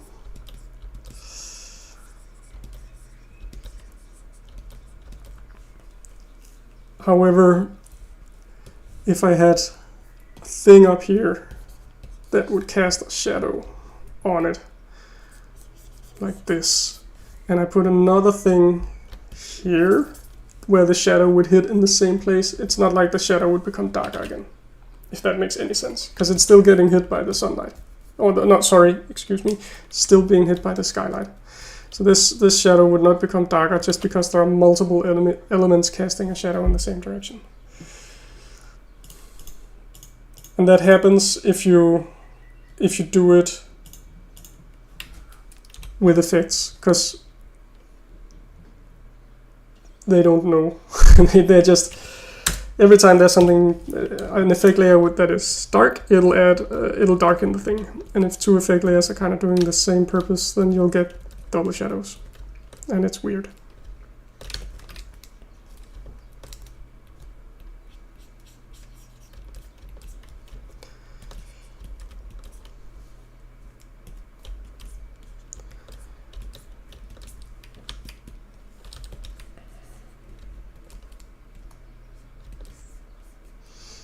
I don't know, this works weird. I'm just gonna do this.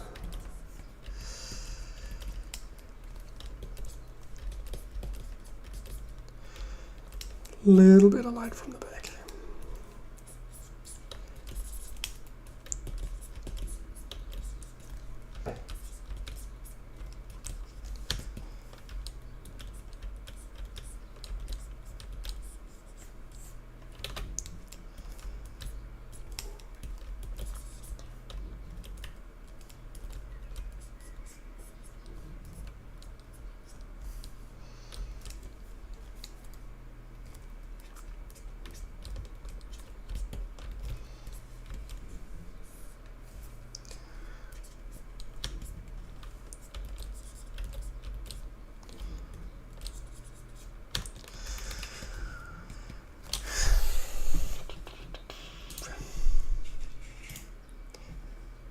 There is a fun little thing that I also, maybe giving this some love as well.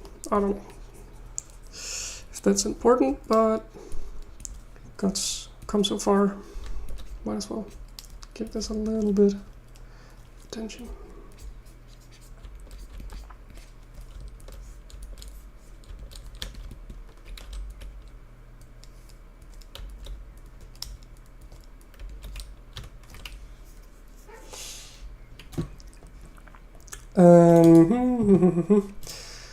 Final effect that I sometimes like to use is I just take and make a gradient that is slightly, let me just get the gradient in on the window, slightly dark in one end, slightly cool in the color, and slightly bright in the other end, and slightly warm. And then I take that. Actually, I need to flip it around. Do I? Excuse me. Like so. And on my focal point, I will then do this. And when I set it to overlay, it'll just ever so slightly make it darker away from my focal point and ever so slightly brighter towards it. And it's cheat, but it feels nice. Alright, so that was 3 ways of doing it. The just do it way, and the light, and then color, and then the color, and then light. And I don't know, I think I like Lloyd the least in these 3. It could probably have been given some more love. Like the shadows became pretty bland. But it all works. And I could keep grinding these into spotlessness, of course.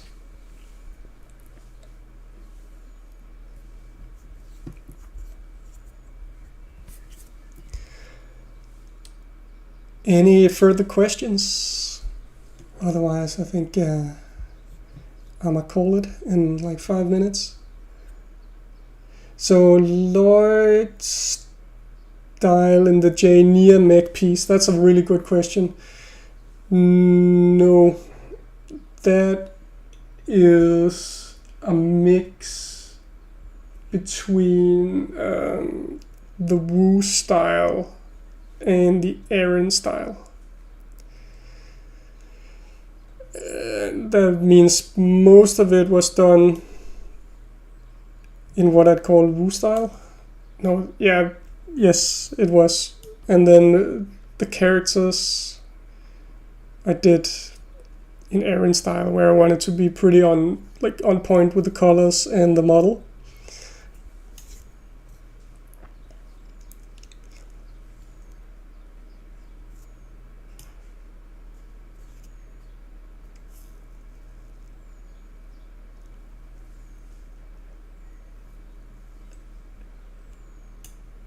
I often mix between the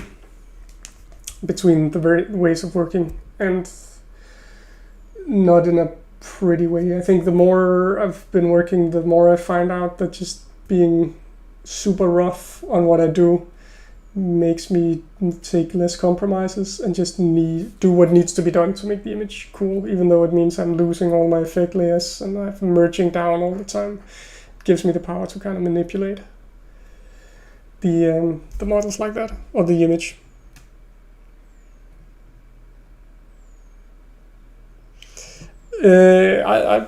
I'm down for giving some constructive criticism. Sure.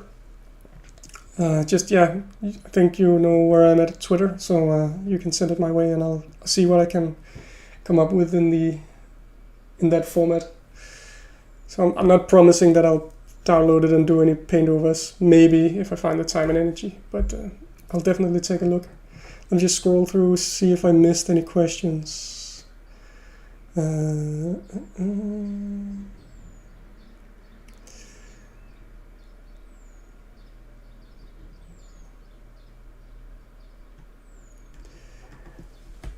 Art fundamentals would I recommend to practice first?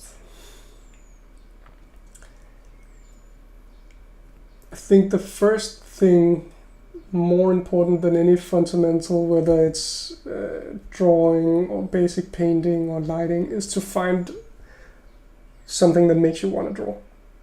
That is more important than all the books and all the tutorials that you could ever watch. Is find out why would you want to do this again and again and again, because it's the work, it's the hours that's going to make you improve.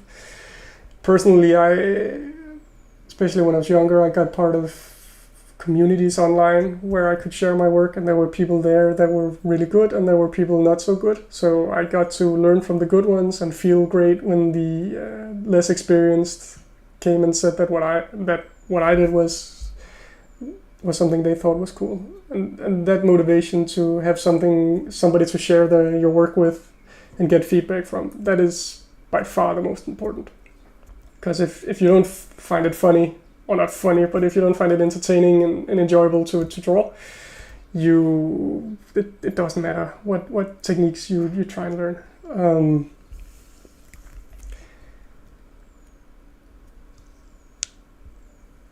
I think I tried to just find stuff that I thought was cool and see if I could do thing in a similar vein.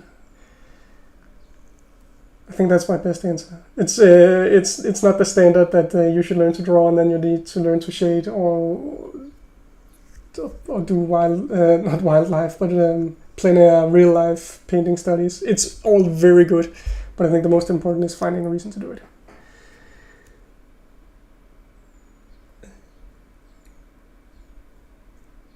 Also, why I think, of course, I have my work. I get paid to do it. That's a very good reason to do anything. But doing, like, I like doing Ninjago stuff in my spare time because I think it's really enjoyable sharing it with you guys on Twitter and on Instagram and getting feedback and talking with you. So even when I'm off work, I'm often doing some Ninjago stuff, just because it's, I think having community around is a lot more fun than just doing something on your own.